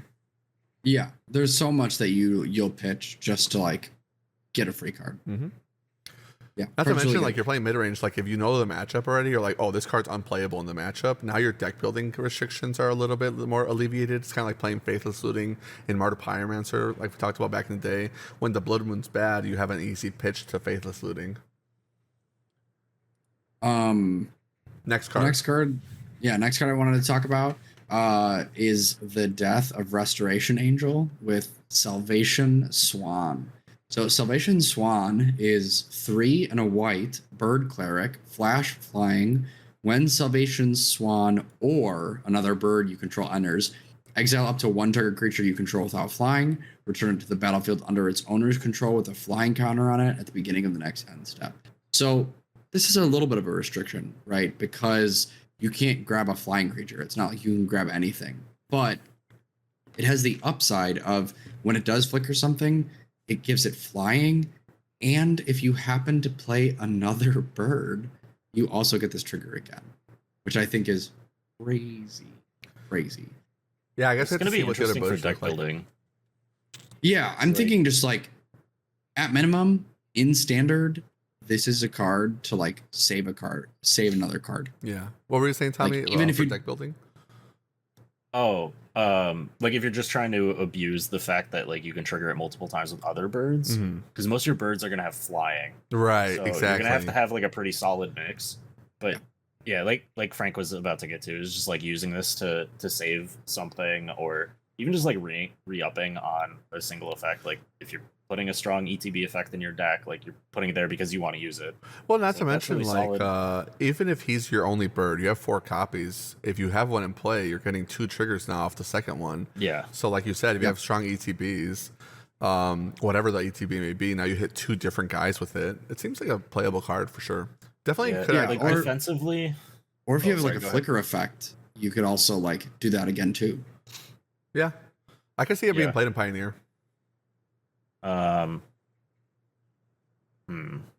We got to find like some way to break this by using like changelings so we can have non-flying birds. Yeah, right? Oh my God. Like, Commander, that'd using be it sweet. defensively though, compared to Restoration Angel, Not as losing good. the 4th point of toughness like definitely hurts a little bit there. Well, not to mention I do have to Restoration point out- Angel, I think is instant flicker. So, like, you can block That's- super well with it. Yeah. I do have to point out though, you know what deck this is really good for? My Alliteration Commander deck. is gonna love this. That's so true. I forgot about that. Tommy has a deck, for those that don't know, it's like literally all the cards have to have alliteration. What was the commander that you found that was like perfect? Oh, that's right. Oh, God, I'd have to look it up. I don't remember. I The name forgot off the top of my commander, head. but It's yeah. one of the Mardu legendaries. If you find it, just bring it up really quick. But yeah, that's such a funny deck, especially for those that like commander out there. Yeah. The next one I had was of the 4 season cards. I'll only talk about one. I think the white one is decent. So Season of Burrow, 3 and 2 white, sorcery. Choose up to 5, got like a paw print, worth of modes. Yeah. You may choose the same mode more than once. Create a 1/1 rabbit for creature token for 1. For 2, exile target non-land permanent. Its controller draws a card. For 3, return target permanent card with mana value 3 or less from your graveyard to the battlefield with an indestructible counter on it. Ooh, that is pretty good, actually. That's such a I don't crazy think- mid-range card. Yeah, I don't think that like the bringing something back may matter too often, but like at a minimum, you could Yeah, I go think it exile will. something. Well, I think it can. I don't like have something off the top of my head, but like even if you're not doing that, which I think is a good thing to do, exile 2 things, make a body. Yeah. That's not a bad 5. Well, we're talking about like we were gonna bring up after this just a brief segment for Julian. Shout outs to Julian that he wanted us to talk about this really quick. Winners and losers in standard. In rotation, well, I think because of rotation, people are experimenting a little bit more in standard. But one of the most played decks right now is Orzhov midrange, which is ironic because Esper midrange It's getting was dumpstered. the king, and now Esper midrange is like unplayable because it loses half of its cards. But Orzhov midrange specifically, if you get back Graveyard Trespasser, Caustic Bronco, just those 2 cards alone are huge guys to give indestructible to. Preacher of the Schism even would be huge, where like now you have this Death Touch indestructible guy. They never want to block. He's an insane blocker if you need to wall up for a bit. Caustic Bronco, indestructible. Now they're going to die. You can just saddle that guy every turn and you're just like cruising in a mid-range deck, like flip a 4-drop, flip a 5-drop. They're going to die. Like this seems like a really good card. And not to mention, on the worst case, like you're really playing on the behind, exiling 2 of their things that are like really important is kind of high impact for 1 card. Like the fact that it's like exile any non-land permanent. I don't care if you're drawing cards if I'm hitting like a Trexa plus Leyline Binding or something huge, you know? Yeah, I think the absolutely. card is correct. Yeah, I think and if you're using, Go ahead. go ahead. I was gonna say if you're using the reanimation mode, like if you're getting a 3-drop back, you're also effectively just refunding 3 mana on this, Right. It's a which is like, I mean, that's a pretty solid rate. agreed. well, and you have the ability to then exile something else, like rebuy and remove. That's Also, keep in fun mind, you card. can also draw cards with it too. Like if you're in a weird board state that's gummed up, exiling any of your crappy permanents or like a random token, and you're like, cool, I'll draw a card off of this. Like no problem, you know? You can also Could just you- make 5 Yeah, rabbits. I was gonna say the same thing. Like making 5 guys is also not bad. Will they resolve in that order, like from top down? Like, could you make a rabbit and then exile it? No. Or do they have to all you happen would at the have same to have time? chosen to You have to target choose a before. target. Yeah. Well, that would have been too broken. Just draw yourself cards. Is there like any chance Convoke plays this as a 1-of, and you're just like, I'm just gonna make 5 rabbits? That Maybe was it's a cyber we'll card get for them. we'll get into that for Getting back Imitate's Recruit out of the graveyard doesn't seem that bad. Yeah, that does not seem bad, but we'll get into that when we get to the winners and losers. The only other like cards I wanted to talk about, 2 of which are in tandem, but I'll talk about this one first because I think that mono red will be okay because of this card. Emberheart Challenger, 1 in a red mouse warrior with haste, prowess. It's a 2/2. Whenever Emberheart Challenger becomes a target of a spell or an ability you control for the first time each turn, exile the top card of your library until end of turn. You may play that card. Yo, Demonic So you Ruckus can- is so happy right now. Demonic Ruckus, Monstrous Rage, like, and then you're drawing cards on top of it. Plus, it's already prowess and haste for 2. Yeah, it kind of Like- replaces the one guy that Adam was saying was cracked. The one that has like flip it over to discard and draw 3, but you never play it for that disguise. Oh yes, it's the Fugitive Codebreaker. Yeah, Future Code. This is like a kind of like a sweet replacement there. Or you play both if they're really that good. But I definitely agree. Mono Red is like a close to a big winner. Maybe Gruul maybe is better. But like red decks aggro, slick shot, show off, it's not going anywhere, and I think it's losing a bad matchup in Esper, I feel like that deck's gonna go nutty. Yeah. It's just like a 2/2 for 2 with haste at its absolute worst. Kind of reminds At me its of worst. Abbot of Carol Keep, actually, but like a stronger version, like the 2024 version of Abbot of Carol Keep.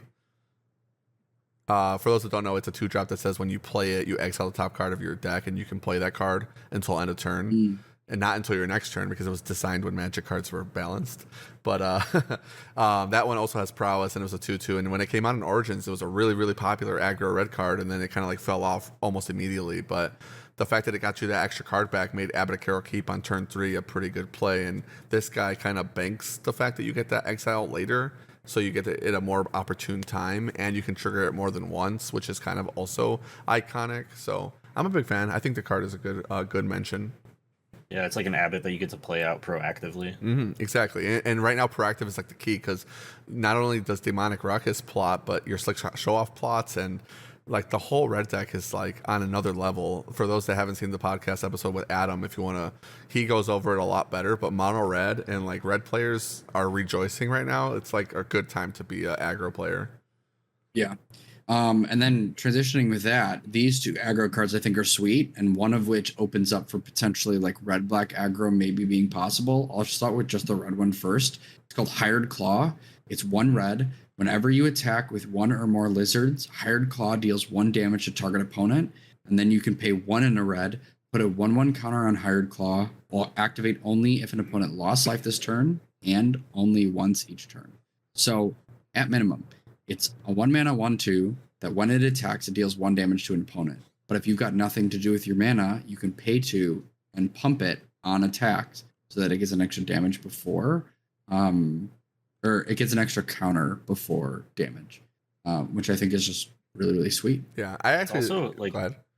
I'll let you I go. was gonna say, noticeably with this ability, it's not gated to sorcery speed. Yes. And Right. a lot of these Right. like 2-mana pump a thing stuff we've seen recently is sorcery speed. So you don't have to commit the mana until you like A, know that it's gonna be able to attack, and B, you can like do the annoying thing where you get to see if they're blocking before you want to put mana into it. Agreed a lot, because a lot of the fragility here comes from the fact that it's a 2 toughness, and 2 toughness right now is kind of like the sweet spot for whether or not your guy's going to die when it attacks, and the fact that it already triggered its prerequisite before you get to choose if you're going to activate it. Yeah, if it said sorcery speed only, I totally agree.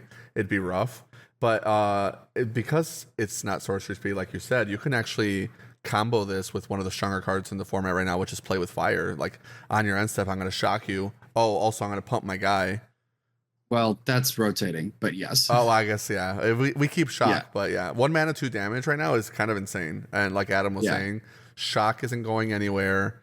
If we get a better version of it, like another version of like an upgraded shock at all, like a Wild Slash type of thing, pretty good.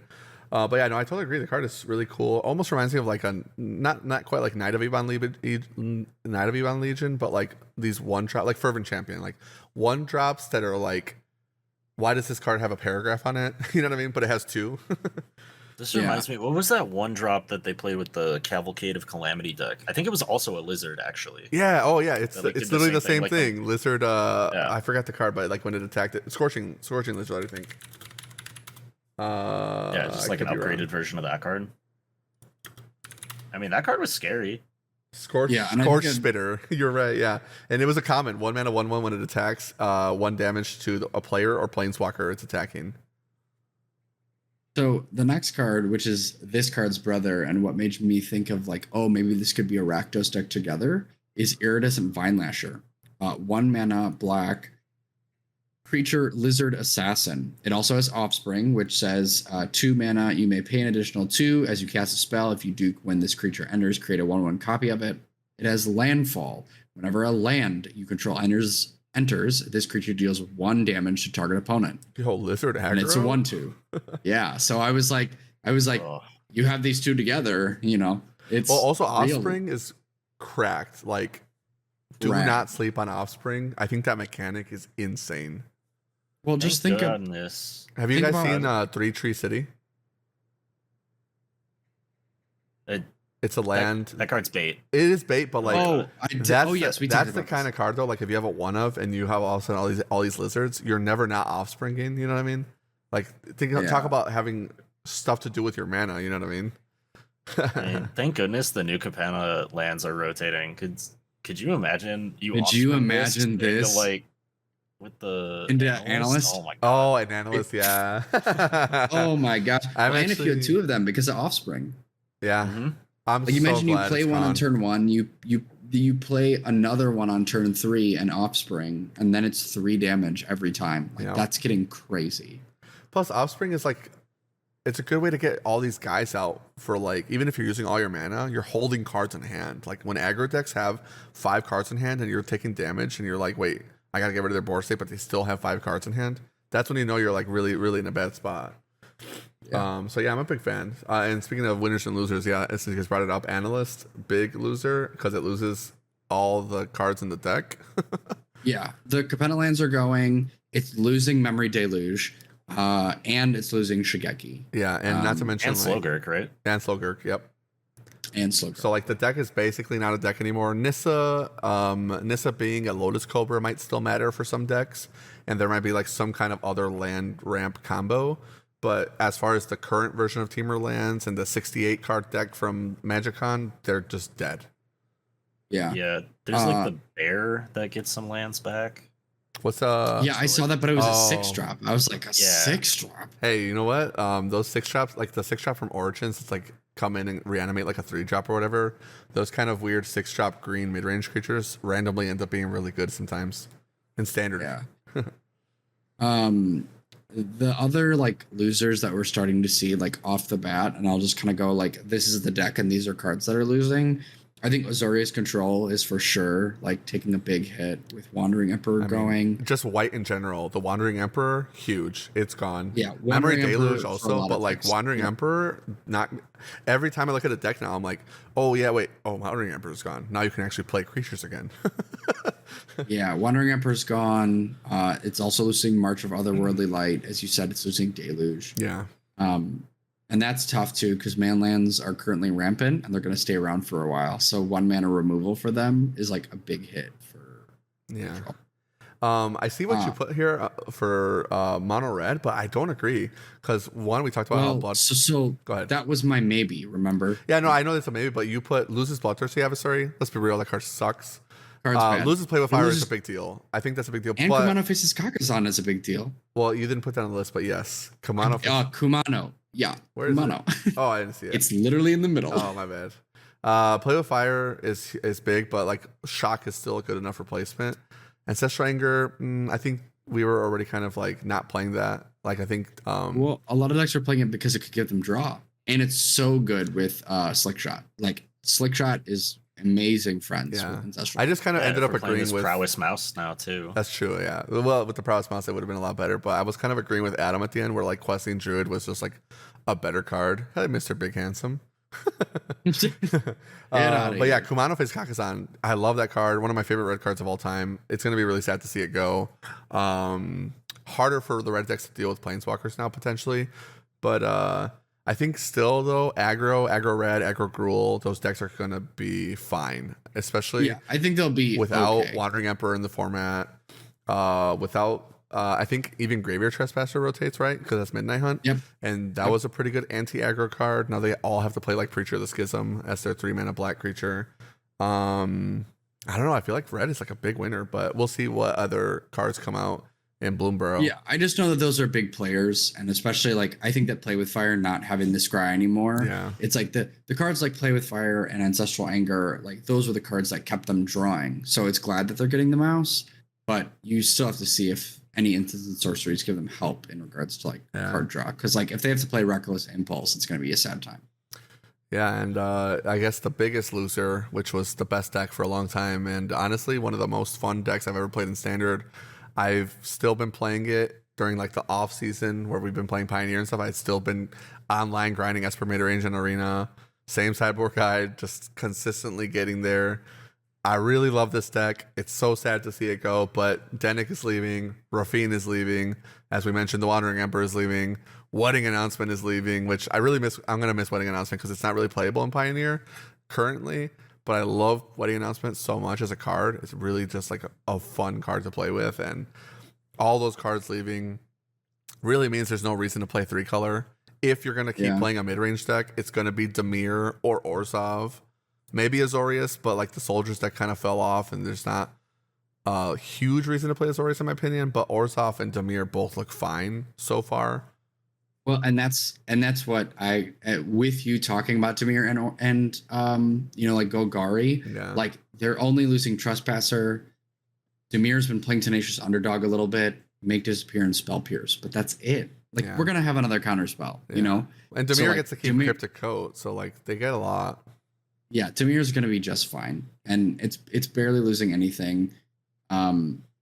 With Esper too, like Orzhov, this deck that we just talked about, like Trespasser, Sorin, also playing Emperor, also playing Wedding Announcement, it won't be a deck. I mean, like it will be maybe in a creature version, but it's current. It definitely won't be the Controlius version it was. It's going to be more of an aggro, creature mid-range for sure. Yeah. The only other big loser we had, I think, is Domain, because it's losing Depopulate. It's losing the Triomes, which I think that Domain in some form could still work, but like a big removal for them is Leyline Binding, and you're not going to be able to do that anymore. Yeah, Leyline Binding is weaker, but the Surveil lands, I think, keep Domain playable. Yeah, it's we'll see playable. if it's tier 1 or tier 2, though. Yeah, it's just like you can never Leyline Binding on 1 or 2 anymore. Yeah, you can't Leyline Binding on 2 anymore, but we'll see. They don't lose anything else, though, right? They keep Atrexa, they keep Topiary Stomper. No, they lose Topiary Stomper. Do they? Yeah, that's New Capenna. Oh, it is New Capenna. That's a big deal. Okay, so they keep Atrexa, they keep Sunfall, they keep Invasion. They keep the Angel. They keep the Angel. They lose all the Triomes, though. They lose the Triomes, but I think that the Surveil lands do a good enough replacement. As long as they have other things to do, because they keep Herd Migration as well. It's kind of a big deal. I think Herd Migration is like one of the glues that keeps the deck together, even though it's like not the best card. It just kind of like holds it together. That early life gain / find your land is just so impactful. So like it's not like they're not gonna have trouble getting Domain. Yeah, I just think what's tough is that like at least with Triomes, they had the ability to sometimes like sideboard in cards like Temporary Lockdown. Yeah. But I think that playing Temporary Lockdown in a Domain deck is going to be really egregious without Triomes.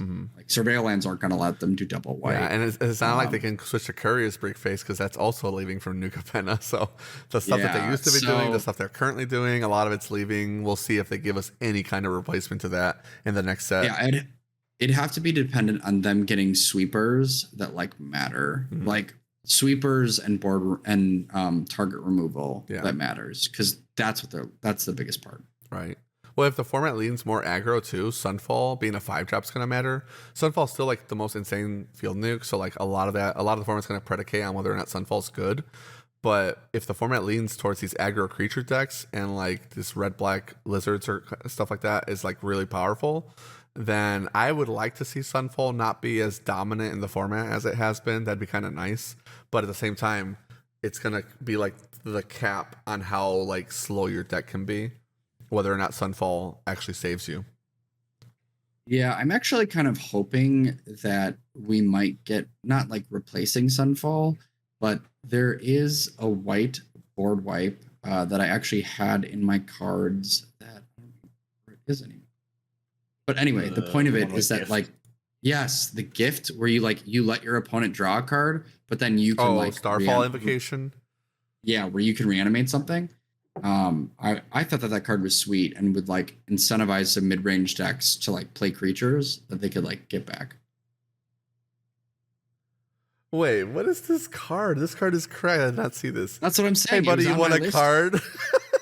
Yeah, you can have a card. I'm gonna wipe the board and get a body back. There you go. Okay, this is actually like, I think, hot take, I think this is actually stronger than the black field nuke, which I was going to say is like what I think people will lean to with Golgari being a good deck still is Deadly Cover Up.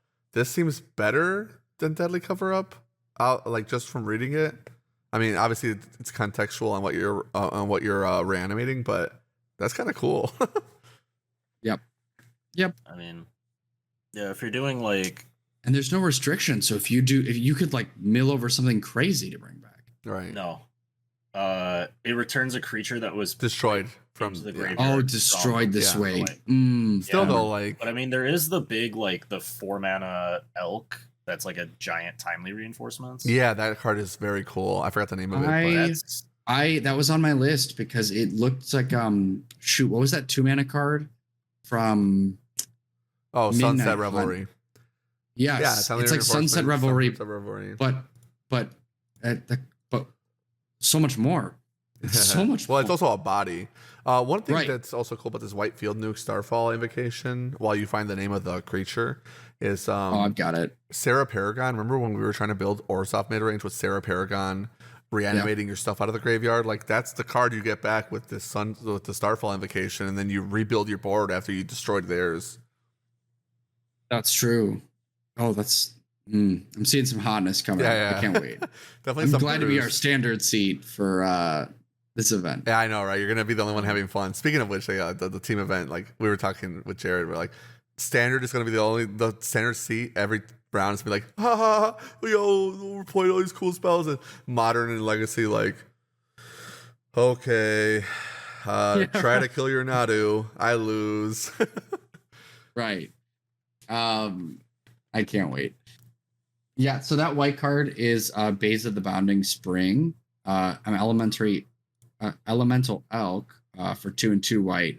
When it enters the battlefield, create a treasure token. If an opponent controls more lands than you, you gain 4 life. If an opponent has more life than you, create 2 1/1 blue fish tokens. If an opponent controls more creatures than you, draw a card. If an opponent has more cards in hand than you, and it's a 4/5.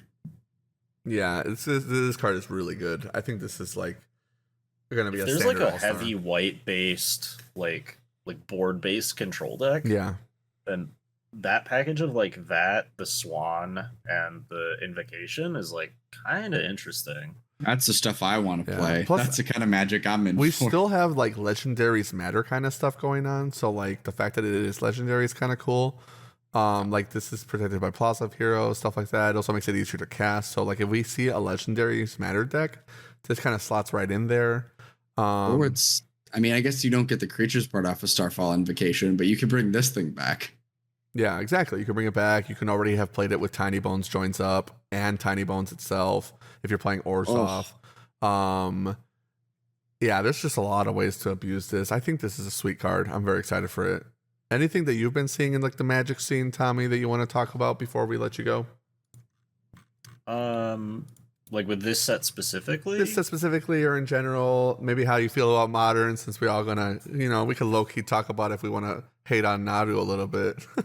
Yeah, I mean, Nadu, Stan, you've known me long enough. Nadu is like the exact kind of deck that I want to play. It's got all the stupid fiddly Hey, stuff. I know you've been enjoying it at locals. Yeah, it's the exact kind of thing that I'd love to like optimize and get better with over a couple months, but it's not staying around that long. Mhm. Like I don't want to think about Modern too much until Nadu's banned, because right now it's kind of just like, well, you play Nadu if you want to win, and we'll figure out stuff after. I totally agree, which is I'm unfortunate because curious. I have to grind Modern right now for the team event, and I'm just like, what?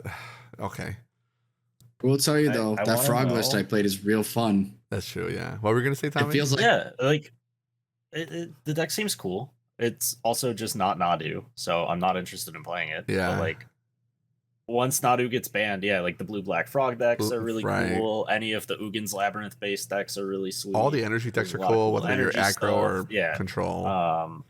I mean, Spike was playing a really sweet green-white birthing ritual deck that looks pretty legit. I mean, anything you can do with Arena Glory. There's just so much to explore with the set, but Nadu's kind of just overshadowing it. Yeah.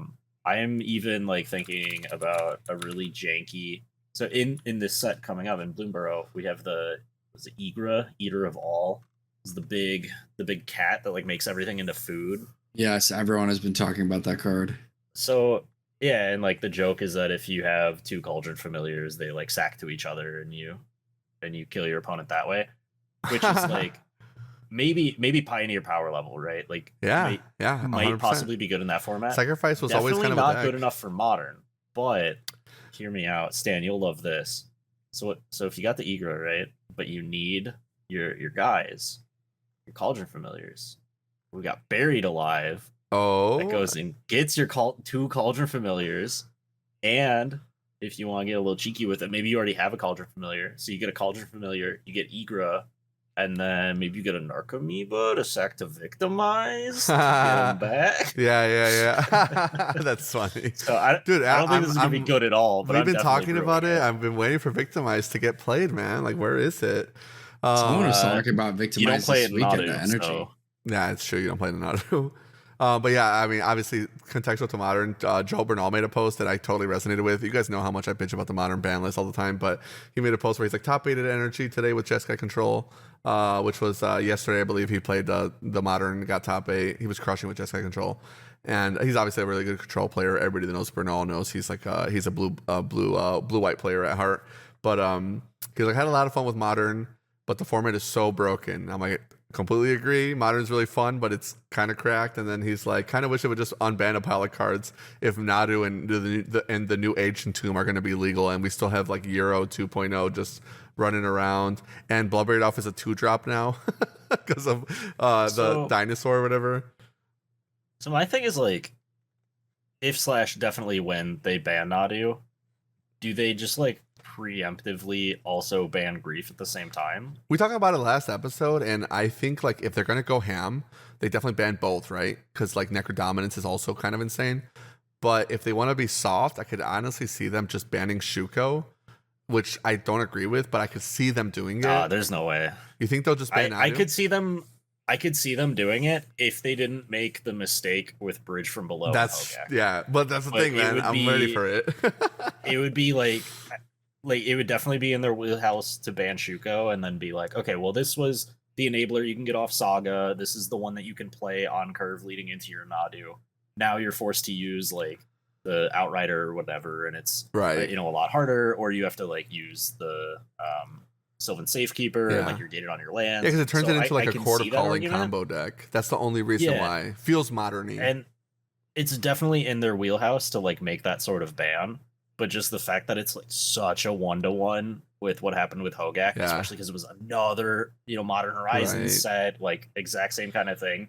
I feel like if that happens, they'll just get raked over the coals. So I think they're just not going to do that. And if they ban something, they're just like, we don't want to even take this risk. Like maybe Nadu would be sort of fine. We're just going to ban it.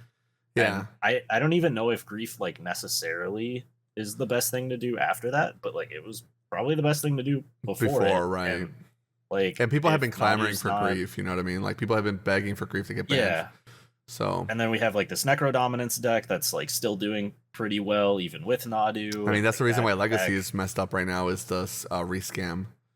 Yeah, and like who knows if that deck can live without Grief? So like maybe that's a good thing. Also, like the Goryo's deck is still just fine, and that is definitely a Grief deck. So I could see them even if like Grief doesn't cross whatever. It also kind of hits Living End a little bit, preemptively hitting it. Oh, for sure, it's Living End because that allows you to like keep hands with Living End in it. Mm-hmm. Yeah, good. Get Living End out of here. Yeah, so like I definitely agree. If it were up to me, like if I could have my Christmas land, I'd love to see like Nadu Grief ban, maybe one unban. Like give us back Fury, see if we really missed it. Yeah, honestly, or another card. If they were just like, here's Fury, we should have hit Grief, you guys can have Fury back and just see what happens. Like I feel like that would be really sweet, but only if they're gonna do that, I want them to just be like, oh no, we're doing a prisoner trade. Like you get Fury and we're taking Grief. Yeah. Just like give us KCI and Moxel. No, I just don't want to see either Grief get, not dead after all, or Fury. Neither of those cards I want that to happen anymore. Is Nadu still the best deck if we can just Fury it? Yeah, you give them 4 triggers. Like, thanks, you saved me some time. No, I totally agree. For sure. I'd like to see KCI, whatever. There's probably cards that could come off the ban list that would be cool. It's like we talked about with Lorcana. They were willing to make like some kind of change to the game. I've been saying it for years. I wish Magic would be more willing to like make a mistake. They're so scared of getting it wrong and making everybody cry that they like don't do any changes, and like every other if they game. errata Nadu? You know what? What if they're just like, yeah, the punctuation was wrong. Everybody, the memes were right. This is supposed to just trigger twice, period. and they're like, we're just gonna errata the punctuation to That would be Yeah. so funny. No. That'd be God. awesome. If they errata Maybe it, there's riots so in many ways streets. they could fix it. It's like one trigger per creature. Only other creatures get it, not Nadu. The card actually gets drawn, so Bowmasters is a counter. Like, there's so many ways they could have made that card better with just one change. Honestly, if they do that and it's like literally just changing punctuation, I will take a Sharpie and I will physically errata my card to match. Because I'm not buying new foil copies, but I will Sharpie them if it's just the punctuation changing. Oh my I think God. that'd be hilarious. That would be so funny. And obviously something's got to happen. Modern and Legacy both look really bad right now, and they were Legacy specifically was previously really good. Modern are arguably not that fun for people, but I thought the Violent Outburst ban I thought was really good for the format. But yeah, no, we keep saying it. Bernal's post I totally vibe with. He's like, on Ben this and that. Maybe not Hogek though. I'm like, I'd love to see Artifact Lands. I'd love to see Splinter Twin, maybe Birthing Pod. There's like, I'm curious to see. They would never do it, but what if they are just like, you know what? We're just gonna ban the dredge cards. You guys can have Faithless Looting. Go crazy. Yeah, maybe. I mean, I could. Like, I would like. dredge isn't playable. I wouldn't anymore mind. anyway, right? I mean, actually, if you go on MTG Chicago, you see some gameplay this week. One of our buddies, Lopez, was playing Dredge this week, and it looked pretty good with Yeah. Cephalid Coliseum was nasty. But I would like to see Faithless Looting back in the format just to see how if it would really be broken or what people can cook with it. I've missed that card, man. It's like one of my least favorite bans was Faithless Looting. Yeah, if there was a way to like get it back in the format without it just breaking so many things, like just having a card that makes the deck more consistent but put you down a card is like, in concept, probably pretty healthy for the format, but it enables too much. Yeah, it is pretty crazy. With that being said, I think we've gone on pretty long, longer than we intended to keep you, Tommy. So really appreciate you being here with us. Before we let you go and before we do our shout outs, did you want to do any of your own shout outs? Give you the floor to your shout outs. Where can people find you? If you want to get into Lorcana, follow Tommy on Twitter. I think it's Great Stone Dragon Apprentice, but you can correct me. If you want to play the game, I think it's really sweet. It's a good time to get into the game as a Magic player because you kind of have a head start. A lot of the best players in the game right now are people from former card games that are still like grinding. Yeah. Like when you were at the top tournament, you were saying how there was like Yu-Gi-Oh pros, Hearthstone pros, other Magic pros. A lot of Magic players that you've already mentioned and notable players that we haven't mentioned are already playing Lorcana. Game is sweet. And where can they find you to reach out for info? Yeah, I mean, the best place is probably going to be my Twitter. It's at @StoneDragon_. Like maybe some YouTube stuff in the future. Yeah. Probably want to relaunch my Twitch at some point, but none of that's like concrete enough. So if you want to find me, just follow me on Twitter. I post a lot of memes, a lot of shit posts, but you know, there's usually some good information in there too. Yeah. If you have any questions about the game, feel free to tag me in a post, DM me, whatever. I'm happy to talk about it. You've heard me ramble pretty long tonight. I could go for like another few hours talking about the game, and I've spent like all day playing it. So I think the game's great. Magic is still probably gonna be my favorite game, but Lorcana's really sweet. And when Modern's in a bad place, Lorcana's my favorite game. Yeah. So that's the endorsement I can give it. It's great. Yeah, I remember you saying like you were like, I like Lorcana more than everything except Modern. I was like, that's fair. Yeah. I really appreciate you being here, man. Before we go, I guess we'll do some quick shout outs. Shout outs to our patrons as always for supporting us. Really appreciate you. All the viewers that are just with us for the ride. Like we said, the show is always going to be free to listen to. Just a little bit of extra support for those that can afford it. It really helps us go a long way. And shout outs to Nancy Steroids for the intro and outro music as always. The music you can hear whenever Frank is streaming. And then shout outs to Todd for doing all the editing for free. If you've been seeing the cards on the screen, that's all his work and it's a labor of love. He does it for free for us right now. In the future, as we can afford it, we'll find a legitimate editor that is like a professional. Maybe they do a lot more stuff. And then shout out to MTG Chicago. Did you say Boris Hat Gaming? Ooh, that's true. Boar's Hat Gaming, bro. Get your stuff here. Use our website. I'll ship you the stuff out myself. You want me to sign it? A little love letter. I got you. And Bloomburrow's coming out. Bloomburrow's coming out. Get your pre-orders. Feel free to pre-order there. Yeah, appreciate use it. promo code Stone Dragon for 0% off your order. True. And if you want to play, you ever want to play Lorcana with Tommy, he's usually here on Monday nights. He's in our personal Discord for the Boar Hack. If you want to ask Lorcana questions, they're pretty active in there as well. Shout out to MTG Chicago. Our buddy Sal lets us borrow the cameras we use to record our weekly gameplay in the store for the Boar Hat YouTube channel and for his channel MTG Chicago, and the camera we use when Frank and I are in person. Obviously, this was a special episode on Discord. Whenever we have a guest, we try not to waste their time and have them drive out. Otherwise, am I missing any shout outs? I think we got everybody. No shout outs, but I do just want to mention it because we didn't get to talk about it. Winners and losers. A, channel ends are leaving, and B, Convoke is only losing one card. That's Voltaire and Epicure. So that card, that deck, yeah, It's getting bunnies. yeah, true. replaceable. Thanks So, again, Tommy, for being here with us. And that's our show. Thank you guys for having me on. yeah, of course. I'm going. You guys have a good one. Peace.